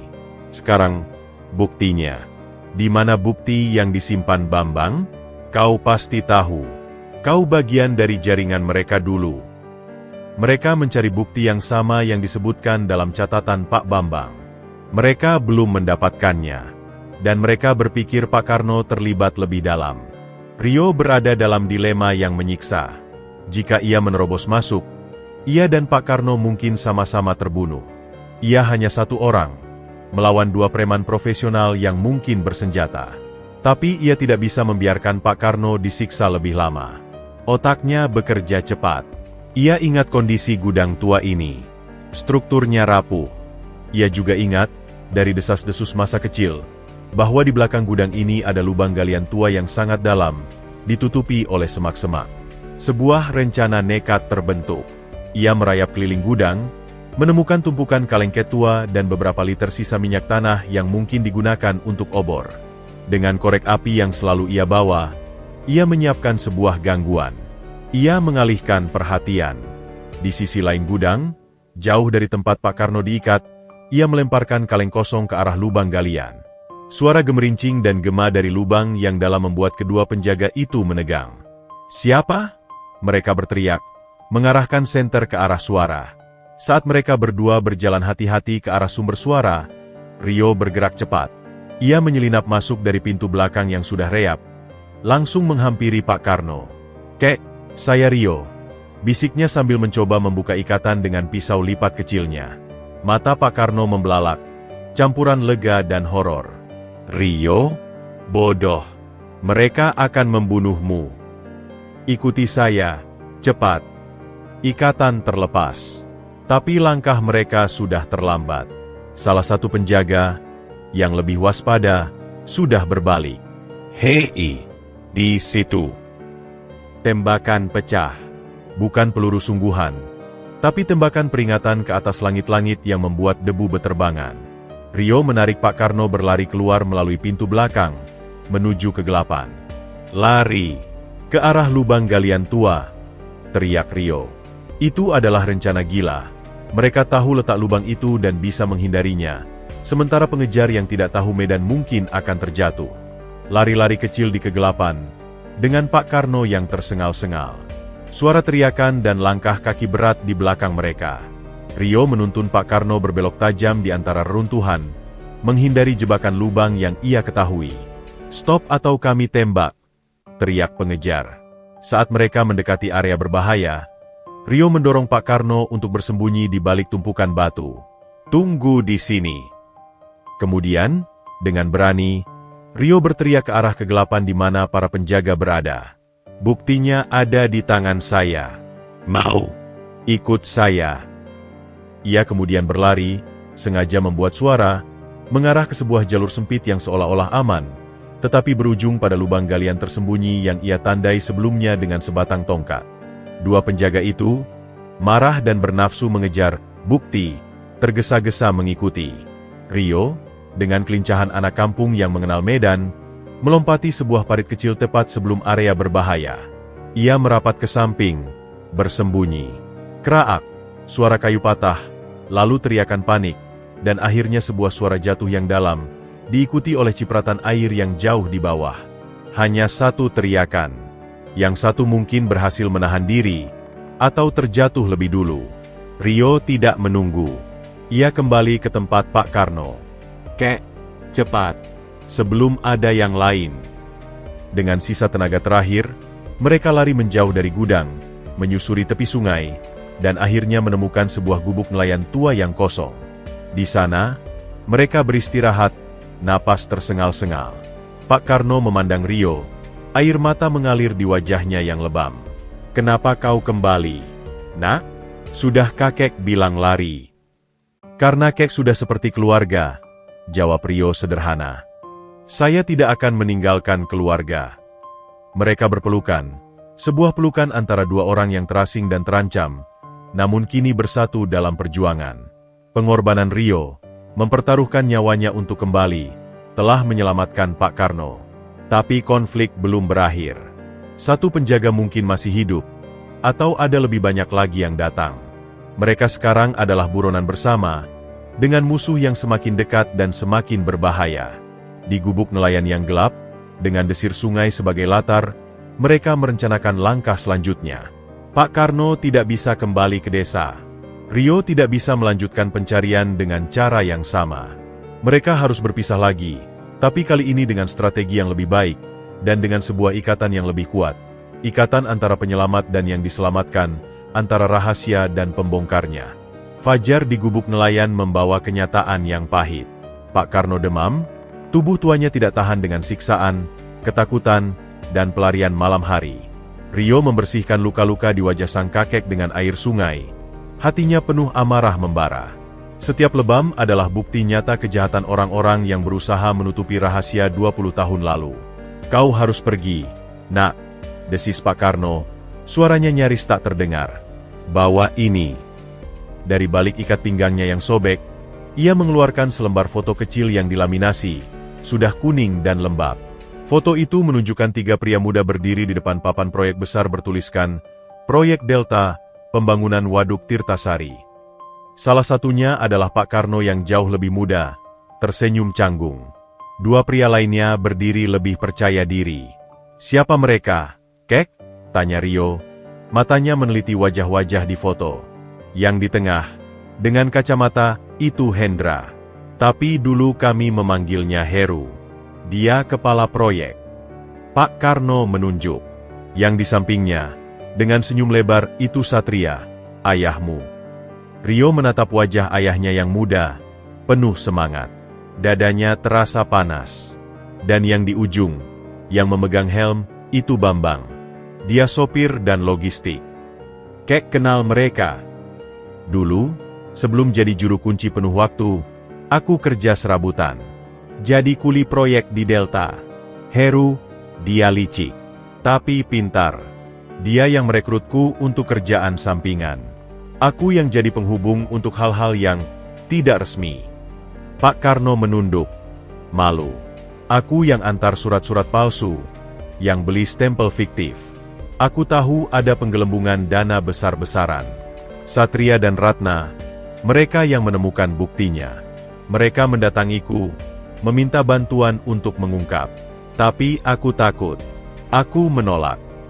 Rio memahami sekarang. Pak Karno bukan sekadar penjaga kuburan yang kebetulan terlibat. Dia adalah bagian dari sistem korupsi itu, dan rasa bersalahnya telah membawanya untuk melindungi Rio dan rahasia orang tuanya selama ini. Setelah mereka hilang, lanjut Pak Karno, Heru jadi kaya raya, jadi Hendra Wijaya. Dia datang lagi padaku dengan ancaman. Suruh aku jaga mulut dan kasih tugas untuk mengurus pemakaman palsu itu. Sebagai penebus dosa, katanya. Dan karena dia pegang bukti kesalahanku dulu, aku terpaksa. Rantai itu mulai jelas. Hendra memanfaatkan rasa bersalah dan ketakutan Pak Karno untuk mengatur pemakaman palsu. Pak Karno terjepit, mematuhi. Tapi kenapa kek baru cerita sekarang? Tanya Rio, sakit hati. Karena dulu, aku pikir lebih baik kau tidak tahu. Tapi melihatmu sekarang, dan setelah mereka menyiksaku, aku sadar, diamku justru memberinya kekuatan. Dia pikir semua orang bisa dibungkam. Rio menggenggam foto itu erat. Lalu, B, dipesan kek. Cari B di kota? Bukan Bambang. Tapi, bukti. Atau orang yang menyimpan bukti. Ada seseorang, mungkin masih di PT Surya Makmur. Orang dalam. Tapi aku tidak tahu siapa. Hanya dengar bisik-bisik dulu. Ini petunjuk baru. Ada mata-mata di dalam perusahaan Hendra sendiri.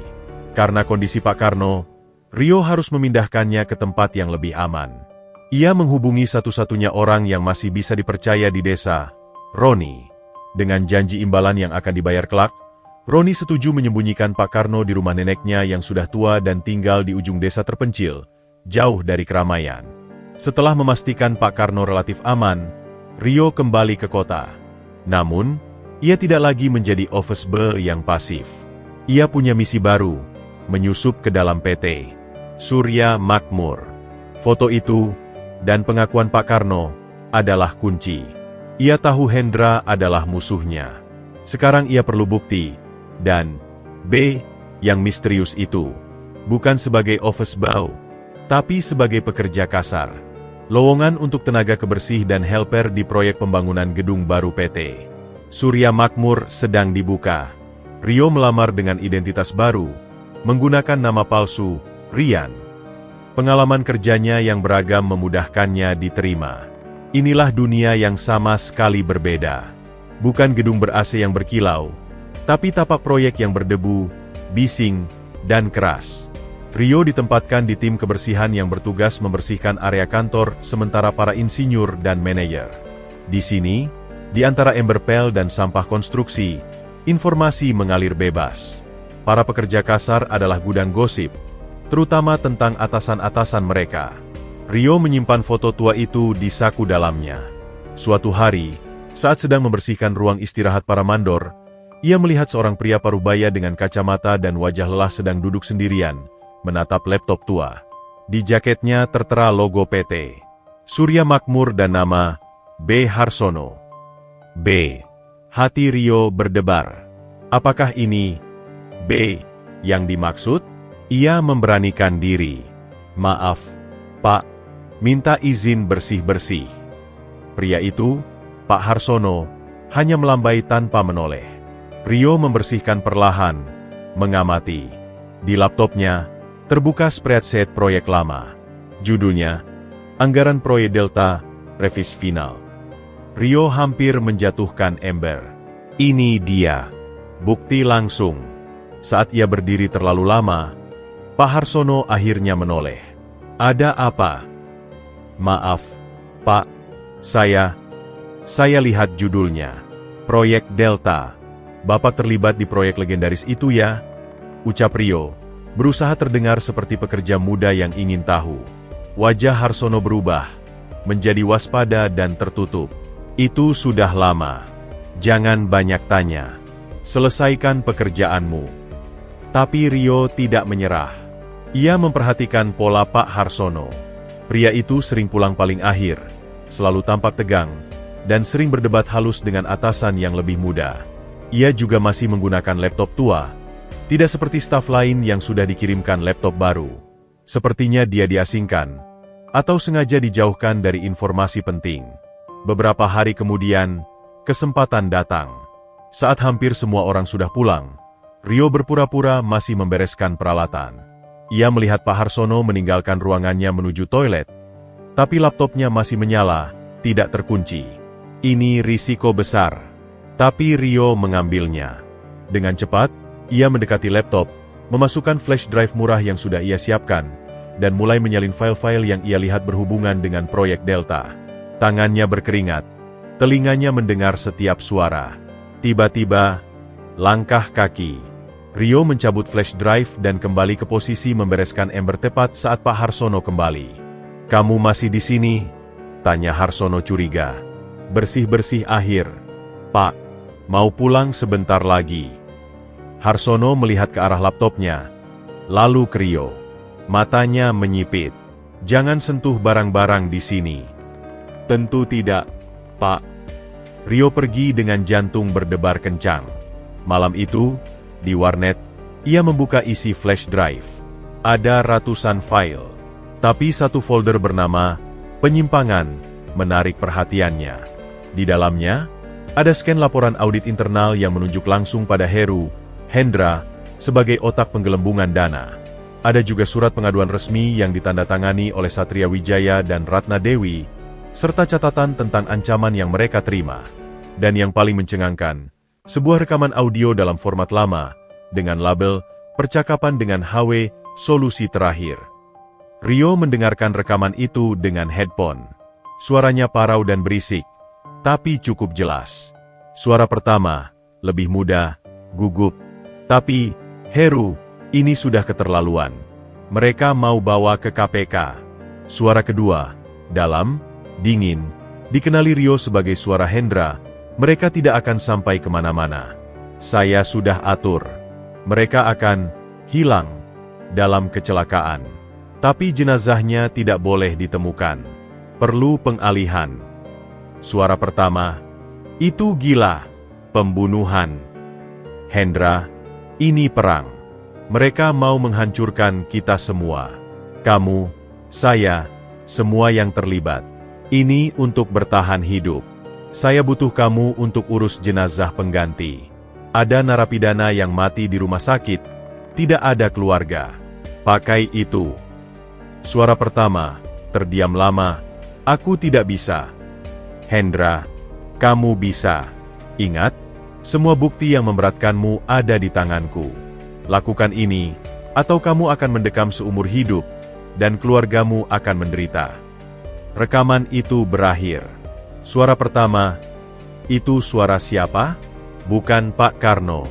Mungkin atasan Hendra dulu, atau rekan lain yang terlibat." Rio kini memegang bukti yang tidak terbantahkan. Tapi ini juga membuatnya dalam bahaya yang jauh lebih besar. Jika Hendra tahu bukti ini ada padanya, ia akan diburu sampai mati. Keesokan harinya di proyek, keadaan berubah. Saat Rio tiba, suasana tegang. Beberapa orang yang tidak dikenal berkeliaran. Dan Pak Harsono tidak muncul. Rekan kerjanya berbisik. Katanya ditarik ke kantor pusat mendadak. Diduga bocorkan data rahasia. Rio panik. Apakah Harsono adalah B yang dimaksud Pak Karno? Apakah dia yang menyimpan bukti? Dan apakah sekarang dia dalam masalah karena kecurian data yang dilakukan Rio? Ia mencoba menghubungi Harsono melalui kenalan di proyek, tapi tidak ada jawaban. Malam itu, berita lokal online membawa kejutan. Karyawan PT Surya Makmur tewas jatuh dari gedung parkir. Diduga depresi. Fotonya adalah Pak Harsono. Rio membeku. Ini bukan kecelakaan. Ini pembunuhan. Dan mungkin, secara tidak langsung, dialah yang memicunya dengan mencuri data. Rasa bersalah yang lain menimpanya. Tapi di tengah kepanikannya, ponsel bututnya bergetar. Sebuah pesan dari nomor tak dikenal. "Dia mati karena kecerobohanmu. Sekarang mereka tahu ada yang bocor. Mereka akan lacak jejak digitalmu. Hapus semua. Dan temui saya di taman kota, bangku dekat air mancur, besok siang. Bawa flash drive. Saya bisa bantu." Pesan itu tidak ditandatangani. Siapa pengirimnya? Apakah ini jebakan? Atau ini B, yang lain? Orang dalam yang selama ini diam? Rio terjepit lagi. Di satu sisi, ada bukti yang bisa menghancurkan Hendra. Di sisi lain, nyawanya dan nyawa orang lain terus terancam. Dan sekarang, ada pihak ketiga yang misterius muncul. Wajah asli di balik topeng korupsi dan pembunuhan itu, Hendra, kini jelas baginya. Tapi di balik topeng itu, ternyata ada lebih banyak topeng. Orang-orang yang terlibat, yang dibungkam, yang takut, dan mungkin, yang masih ingin berbuat benar. Rio harus memutuskan, mempercayai pesan misterius itu dan bertemu dengan orang asing, atau lari dengan bukti yang sekarang terasa seperti bom waktu di tangannya. Apapun pilihannya, ia tahu satu hal. Ia sudah terlalu jauh masuk ke dalam labirin ini untuk berbalik. Dan di pusat labirin itu, bukan hanya orang tuanya yang menunggu, tetapi juga kebenaran yang bisa mengubah segalanya, atau menghancurkannya. Taman kota di siang bolong ramai oleh ibu-ibu mengajak anak, pasangan muda, dan orang-orang tua berolahraga. Rio duduk di bangku dekat air mancur seperti yang diinstruksikan. Tas ranselnya di pangkuan berisi flash drive yang disimpan dalam sebuah kaleng rokok kosong untuk pengamanan. Setiap orang yang lalu lalang ia amati dengan ketat. Apakah itu polisi sipil, preman, atau si pengirim pesan misterius? Tangannya berkeringat dingin, mengingat wajah Pak Harsono yang sudah menjadi berita kematian. 15 menit lewat, tidak ada yang mendekat. Rio mulai berpikir ini jebakan.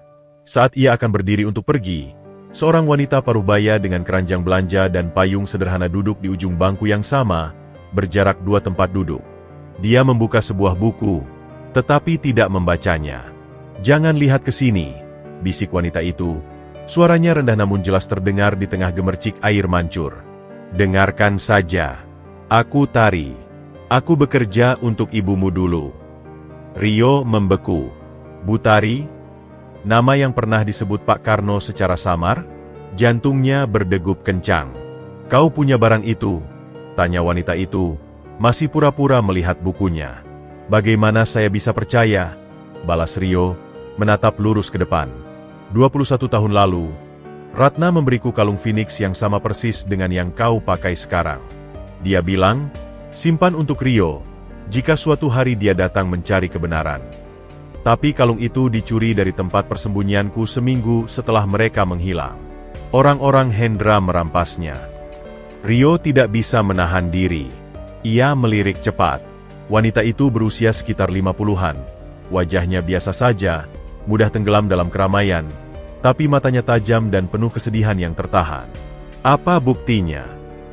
Di balik liontin Phoenix, selain ukiran SR, ada nomor seri kecil, PS 1998. Itu tahun pernikahan mereka. Cek. Rio dengan hati-hati merogoh kausnya, memegang liontin, dan membaliknya. Di sudut paling kecil, hampir tak terlihat, memang ada goresan mikro, PS 1998. Ia belum pernah memperhatikannya. Nafasnya tersendat. "Apa yang ibu mau?" Flash drive itu adalah salinan. Aslinya masih ada di tangan seseorang yang lebih aman. Tapi salinanmu sudah membuat heboh. Sistem keamanan internal mereka mendeteksi akses tidak sah dari laptop Harsono. Mereka lacak, dan meski kamu pakai warnet, mereka punya cara. Kamu sudah ketahuan, Rio. Mereka sedang mengumpulkan data tentang Rian, pekerja proyek baru yang bertanya-tanya tentang proyek Delta. Rio merasa dingin mengalir di tulang punggungnya. "Lalu kenapa ibu membantu saya?"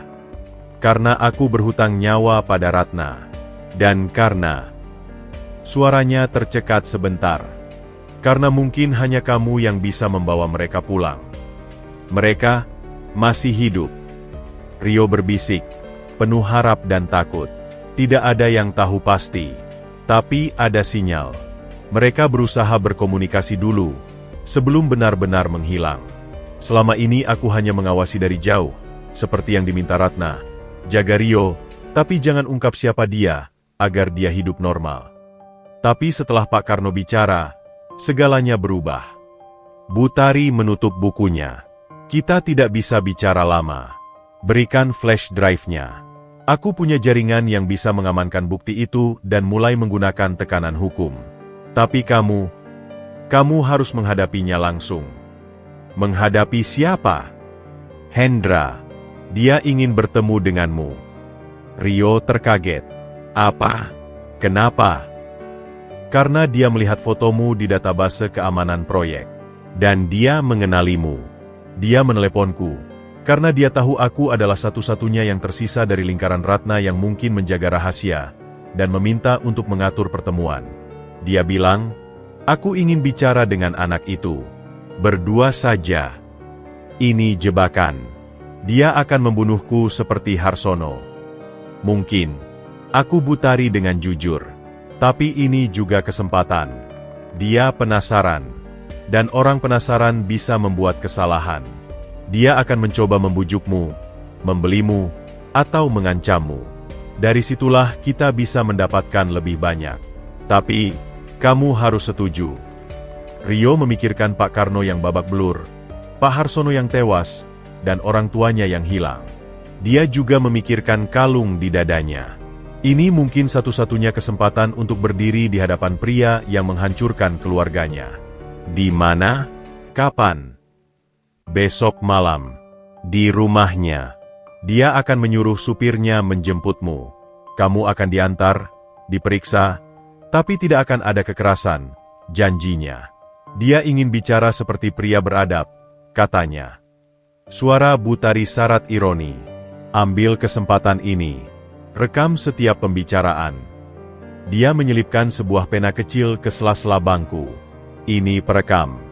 Tekan ujungnya untuk mulai. Bawa ini. Rio mengambil pena itu diam-diam. Dan jika saya tidak kembali, jika kamu tidak menghubungi dalam 4 jam setelah masuk, atau jika sinyal perekam ini mati, bukti-bukti akan mulai bocor ke media dan KPK. Dia tidak mau itu terjadi. Itulah jaminan keselamatanmu. Ini gila. Masuk ke sarang serigala sendirian. Kenapa ibu percaya dia akan menepati janji? Karena Hendra adalah seorang psikopat yang percaya diri. Dia pikir dia bisa mengendalikan segalanya, termasuk kamu. Dia akan mencoba menjadikanmu sekutu, atau setidaknya, membuatmu diam selamanya dengan cara yang elegan, bukan dengan pembunuhan kasar. Itulah celahnya. Rio mengangguk pelan, tekadnya mengeras. Baik, saya akan pergi. Berhati-hatilah, Rio. Jangan tunjukkan emosi. Dengarkan. Dan ingat, dimanapun orang tuamu berada, mereka akan bangga melihat keberanianmu. Butari kemudian berdiri dan pergi tanpa menoleh, menghilang di antara kerumunan. Malam berikutnya, sebuah mobil Mercedes hitam tanpa plat nomor datang menjemput Rio di lokasi yang disepakati. Sopirnya dingin dan profesional. Rio memasuki mobil, merasa seperti menuju tempat eksekusi. Pena perekam tersembunyi di saku kemejanya. Tombolnya sudah ditekan. Perjalanan menuju kawasan elit di puncak bukit. Rumah Hendra bukan rumah. Itu adalah istana modern yang dijaga pagar tinggi dan kamera pengawas di mana-mana. Rio melewati 2 pos pemeriksaan sebelum akhirnya diantar ke sebuah pintu kayu besar. Di dalam, seorang asisten pribadi yang ramah namun bermata dingin menyambutnya. Tuan Wijaya menunggumu di ruang perpustakaan. Silakan. Ruang perpustakaan itu luas, berisi buku-buku langka dan karya seni mahal. Di balik meja kayu solid, Hendra Wijaya duduk, kali ini tanpa jas, hanya kemeja lengan panjang sederhana.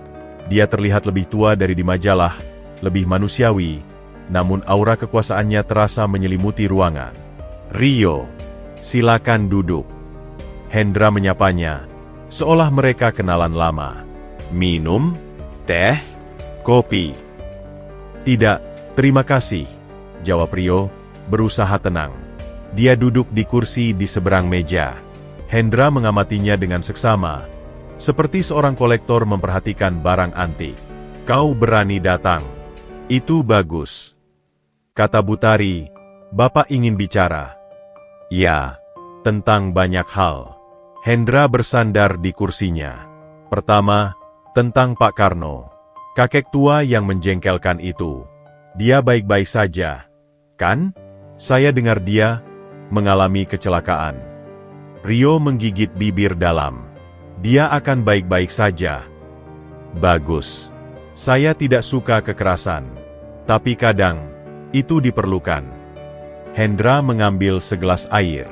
Kedua, tentang orang tuamu. Rio menahan nafas. Mereka adalah orang-orang idealis. Brilian, tapi naif. Di dunia bisnis, idealisme adalah kemewahan yang mahal. Hendra memandang Rio. Mereka ingin menghancurkan segalanya karena sebuah prinsip. Proyek Delta akan menguntungkan banyak pihak, termasuk masyarakat. Tapi ada biaya, ada kompromi. Mereka menolak kompromi. Jadi, Bapak memilih untuk menghilangkan mereka? Tanya Rio, berusaha suaranya tidak bergetar. Hendra tertawa kecil, dingin. Kau mendengarkan cerita dari satu sisi, Rio. Hidup tidak hitam putih. Apa yang terjadi adalah sebuah tragedi. Sebuah kecelakaan yang harus dikelola. Saya menyelamatkan perusahaan, menyelamatkan lapangan kerja ribuan orang. Dan saya juga menyelamatkanmu. Menyelamatkan saya. Bayangkan jika skandal itu terbuka 20 tahun lalu. Perusahaan bangkrut. Nama orang tuamu tercoreng sebagai pengkhianat yang memalsukan data. Dan kau, seorang bayi, akan tumbuh dengan stigma anak pengkhianat. Saya membuat mereka menjadi martir yang mati tragis. Itu lebih terhormat. Kepalsuan yang begitu halus dan beracun. Rio merasa mual. Dan sekarang, apa yang Bapak mau dari saya? Hendra mendekat, menatapnya dalam-dalam. Kau adalah anak mereka. Darah mereka mengalir di nadimu. Kau punya kecerdasan dan keberanian yang sama. Lihatlah, kau bisa menyusup ke perusahaanku. Menemukan bukti-bukti lama, itu mengesankan. Rio tidak menjawab. Saya sudah tua, Rio. Tidak punya ahli waris. Perusahaan ini butuh penerus yang kuat, yang memahami asal-usulnya, yang bisa membawanya ke masa depan. Hendra berhenti, efek dramatis. Bagaimana jika kau yang meneruskannya? Rio nyaris tersedak. Tawaran yang begitu gila dan tidak terduga. Bapak mau menjadikan saya ahli waris. Sebagai permulaan, sebagai anak angkat, dengan semua hak dan kekuasaan. Kau bisa memiliki segalanya yang tidak pernah kau miliki. Kekayaan, pendidikan, kekuasaan. Dan yang terpenting, kau bisa mengubah perusahaan ini dari dalam, sesuai dengan nilai-nilai yang mungkin dipegang orang tuamu. Ini strategi yang cerdik sekaligus menjijikan. Hendra mencoba membelinya, mengasimilasinya, sekaligus menetralisir ancaman yang diwakilinya. Dan sebagai imbalannya, tanya Rio, kau mengubur masa lalu. Bukti-bukti itu diserahkan padaku. Pak Karno dan Butari akan dijamin kehidupannya dengan nyaman, jauh dari sini.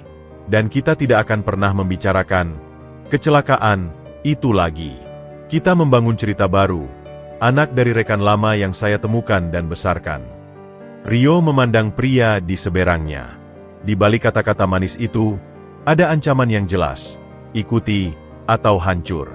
Dan jika saya menolak, Hendra menghela napas, seolah kecewa. Maka kau akan memilih jalan yang sulit. Jalan yang membuat Pak Karno, Butari, dan dirimu sendiri dalam bahaya. Dan kau tidak akan pernah menemukan orang tuamu, jika mereka masih hidup. Rio membeku. Bapak tahu di mana mereka. Hendra tersenyum samar, senyum yang penuh rahasia dan kemenangan. Saya punya firasat, tapi itu akan menjadi hadiah untuk ketaatanmu. Rio, pikirkanlah. Kau punya waktu 24 jam.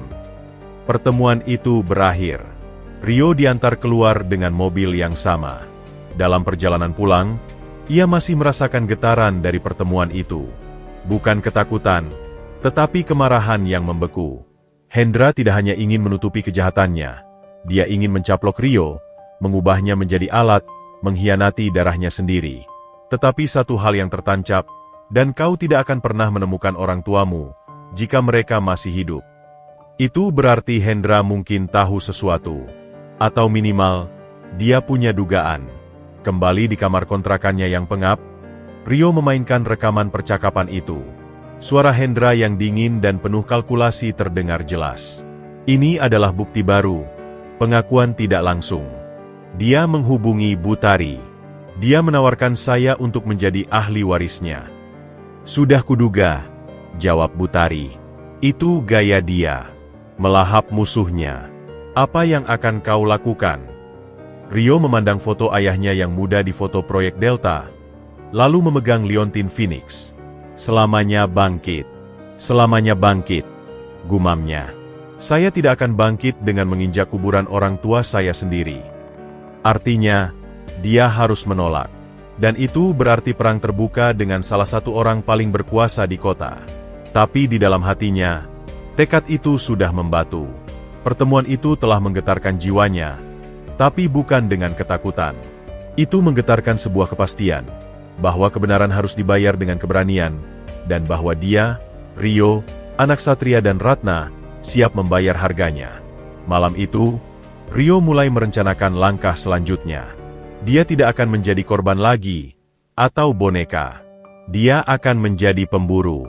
Dan sasarannya adalah sang raja yang merasa kebal di istananya. Perang yang sebenarnya baru saja dimulai. Kesepakatan 24 jam terasa seperti pedang di atas kepala Rio. Tapi ia tidak lagi merasa terpojok. Percakapannya dengan Hendra telah mengubahnya. Dia bukan lagi pemuda bengong yang pasrah. Dia telah melihat wajah iblis itu dari dekat dan tidak gentar. Sekarang, dia memiliki pilihan. Menerima tawaran kemewahan yang mengkhianati darahnya, atau melancarkan serangan balik dengan segala risikonya. Dengan hati yang tenang namun tekad yang membara, Rio memilih yang kedua. Dia menghubungi Butari. Saya tolak tawarannya. Kita jalankan rencana. Kau yakin? Suara Butari tegang. Ini sangat berbahaya. Kalau saya jadi dia, apa bedanya saya dengan dia? Jawab Rio. Ibu siapkan segala bukti untuk disebar. Saya punya satu hal lagi yang harus dilakukan. Malam itu, Rio mengirimkan sebuah email anonim ke alamat pribadi Hendra yang ia dapatkan dari laptop Pak Harsono. Isinya singkat. Saya tahu di mana bukti utama disimpan. Bukan salinan digital. Bukti fisik yang ditulis tangan oleh Satria dan Ratna, dengan tanda tangan mereka dan sidik jari. Itu ada di tangan saya. Jika sesuatu terjadi pada saya, atau Pak Karno, atau Butari, bukti itu akan sampai ke KPK dan semua media nasional dalam 1 jam. Inilah tawaran saya, pertemuan terakhir. Berdua saja. Bawa pengakuan tertulis dan pernyataan mengundurkan diri dari semua jabatan. Saya akan berikan bukti fisik itu.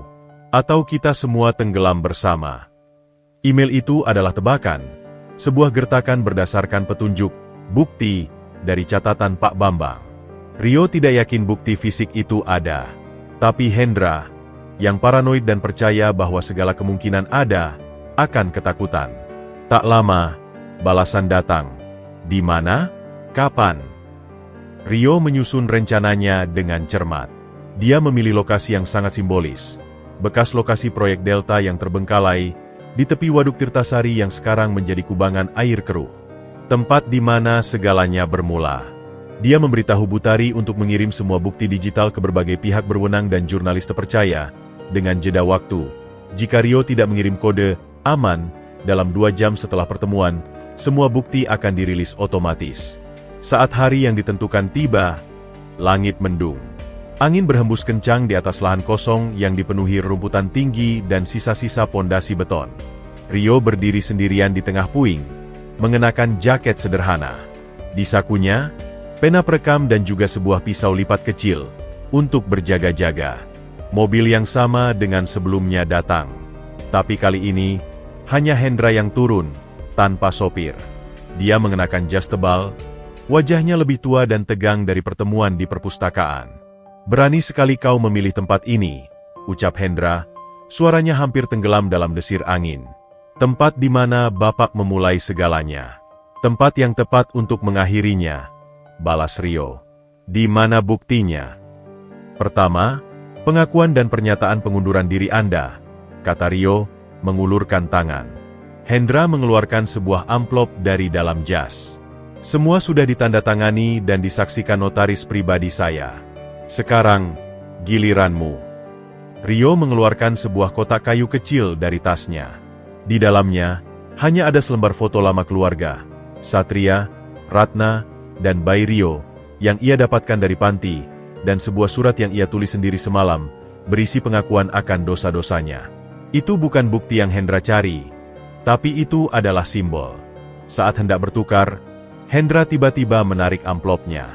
Tidak, aku ingin lihat bukti fisik aslinya dulu. Rio membuka kotak, menunjukkan foto dan surat. Wajah Hendra berubah murka. Kau menipuku. Bapak juga menipu semua orang selama 20 tahun. Sahut Rio, suaranya lantang menantang angin. Tidak ada bukti fisik. Tapi ada yang lebih kuat. Suara saya. Dan suara ribuan orang yang akan mendengar kebenaran ini. Hendra tertawa. Tapi itu tertawa yang putus asa. Kau pikir dengan bocornya beberapa dokumen, kekuatanku akan runtuh? Aku punya pengacara terbaik, hakim yang berhutang budi, politisi yang aku danai. Aku akan bersih dalam seminggu. Mungkin, kata Rio. Tapi nama Anda sudah tercoreng selamanya. Dan yang terpenting, Rio menatapnya tajam. Anda akan kehilangan satu-satunya hal yang mungkin masih bisa menebus sedikit kesalahan Anda, kesempatan untuk memberitahu saya di mana orang tua saya. Hendra diam. Matanya yang dingin memperhatikan Rio, seolah menimbang-nimbang. Kenapa kau begitu yakin aku tahu? Tanyanya akhirnya. Karena Anda tipe orang yang ingin mengendalikan segalanya. Anda tidak akan membiarkan dua orang yang bisa menghancurkan Anda benar-benar hilang tanpa jejak. Anda pasti punya mata yang mengawasi mereka. Atau minimal, tahu kemana mereka pergi. Sebuah senyuman tipis dan pahit muncul di bibir Hendra. Kau memang anak mereka. Pintar. Dia melihat ke arah waduk yang keruh. Mereka di luar negeri. Dengan identitas baru. Swiss. Aku memang menyuruh orang mengawasi mereka bertahun-tahun. Memastikan mereka diam. Laporan terakhir, 10 tahun lalu, mereka masih hidup. Dan mereka punya anak baru. Seorang putri. Pukulan itu lebih keras dari yang Rio bayangkan. Anak baru, sebuah keluarga baru. Apakah mereka sudah melupakannya? Apakah mereka bahagia tanpa dirinya? Kenapa Anda tidak membunuh mereka saja? Tanya Rio, suaranya serak. Karena Ratna, ibumu, dia menyimpan satu salinan bukti asli di tempat yang hanya dia tahu. Dia ancam, jika ada sesuatu pada mereka, bukti itu akan muncul. Jadi, kami mencapai jalan buntu. Mereka hidup terasing. Aku hidup dengan kekayaan. Dan kau, tumbuh sebagai yatim piatu. Hendra menghela napas. Itu konsekuensi. Sekarang Rio mengerti. Orang tuanya masih hidup karena mereka memegang kunci terakhir. Bukti fisik yang sesungguhnya, yang selama ini menjadi legenda. Dan Hendra tidak pernah berhasil mendapatkannya. Berikan saya alamat mereka, desis Rio. Hendra mengeluarkan secari kertas dari saku lain. Ini alamat terakhir yang ku ketahui. Di Zurich. Tapi itu sudah lama. Mereka bisa saja sudah pindah. Rio menerima kertas itu. Tangannya gemetar. Inilah yang ia cari sejak awal. Ambil juga ini, kata Hendra, melemparkan amplop berisi pengakuan dan pengunduran dirinya ke tanah. Aku sudah tua dan lelah. Memerintah dengan ketakutan itu, melelahkan. Mungkin ini lebih baik. Tapi Rio waspada. Ini terlalu mudah. Saat ia membungkuk untuk mengambil amplop, ia melihat kilatan logam di tangan Hendra. Sebuah pistol kecil. Tapi sayang, Rio, kata Hendra dengan suara datar. Aku tidak bisa membiarkanmu pergi. Kau membawa terlalu banyak kemarahan. Kau akan terus memburuku. Rio membeku. Ini akhirnya. Di tengah lahan kosong, tanpa saksi. Tapi Rio sudah siap. Sebelum Hendra sempat mengangkat tangan, Rio sudah bergerak. Bukan melawan, tapi mengambil sesuatu dari sakunya. Sebuah ponsel tua dengan pengeras suara yang sudah ia aktifkan sejak tadi, tersambung ke panggilan dengan Butari. Jadi Anda mengakui segalanya, Hendra Wijaya? Bahwa Anda mengatur pembunuhan dan pemalsuan untuk proyek Delta? Teriak Rio ke arah ponsel, suaranya menggema.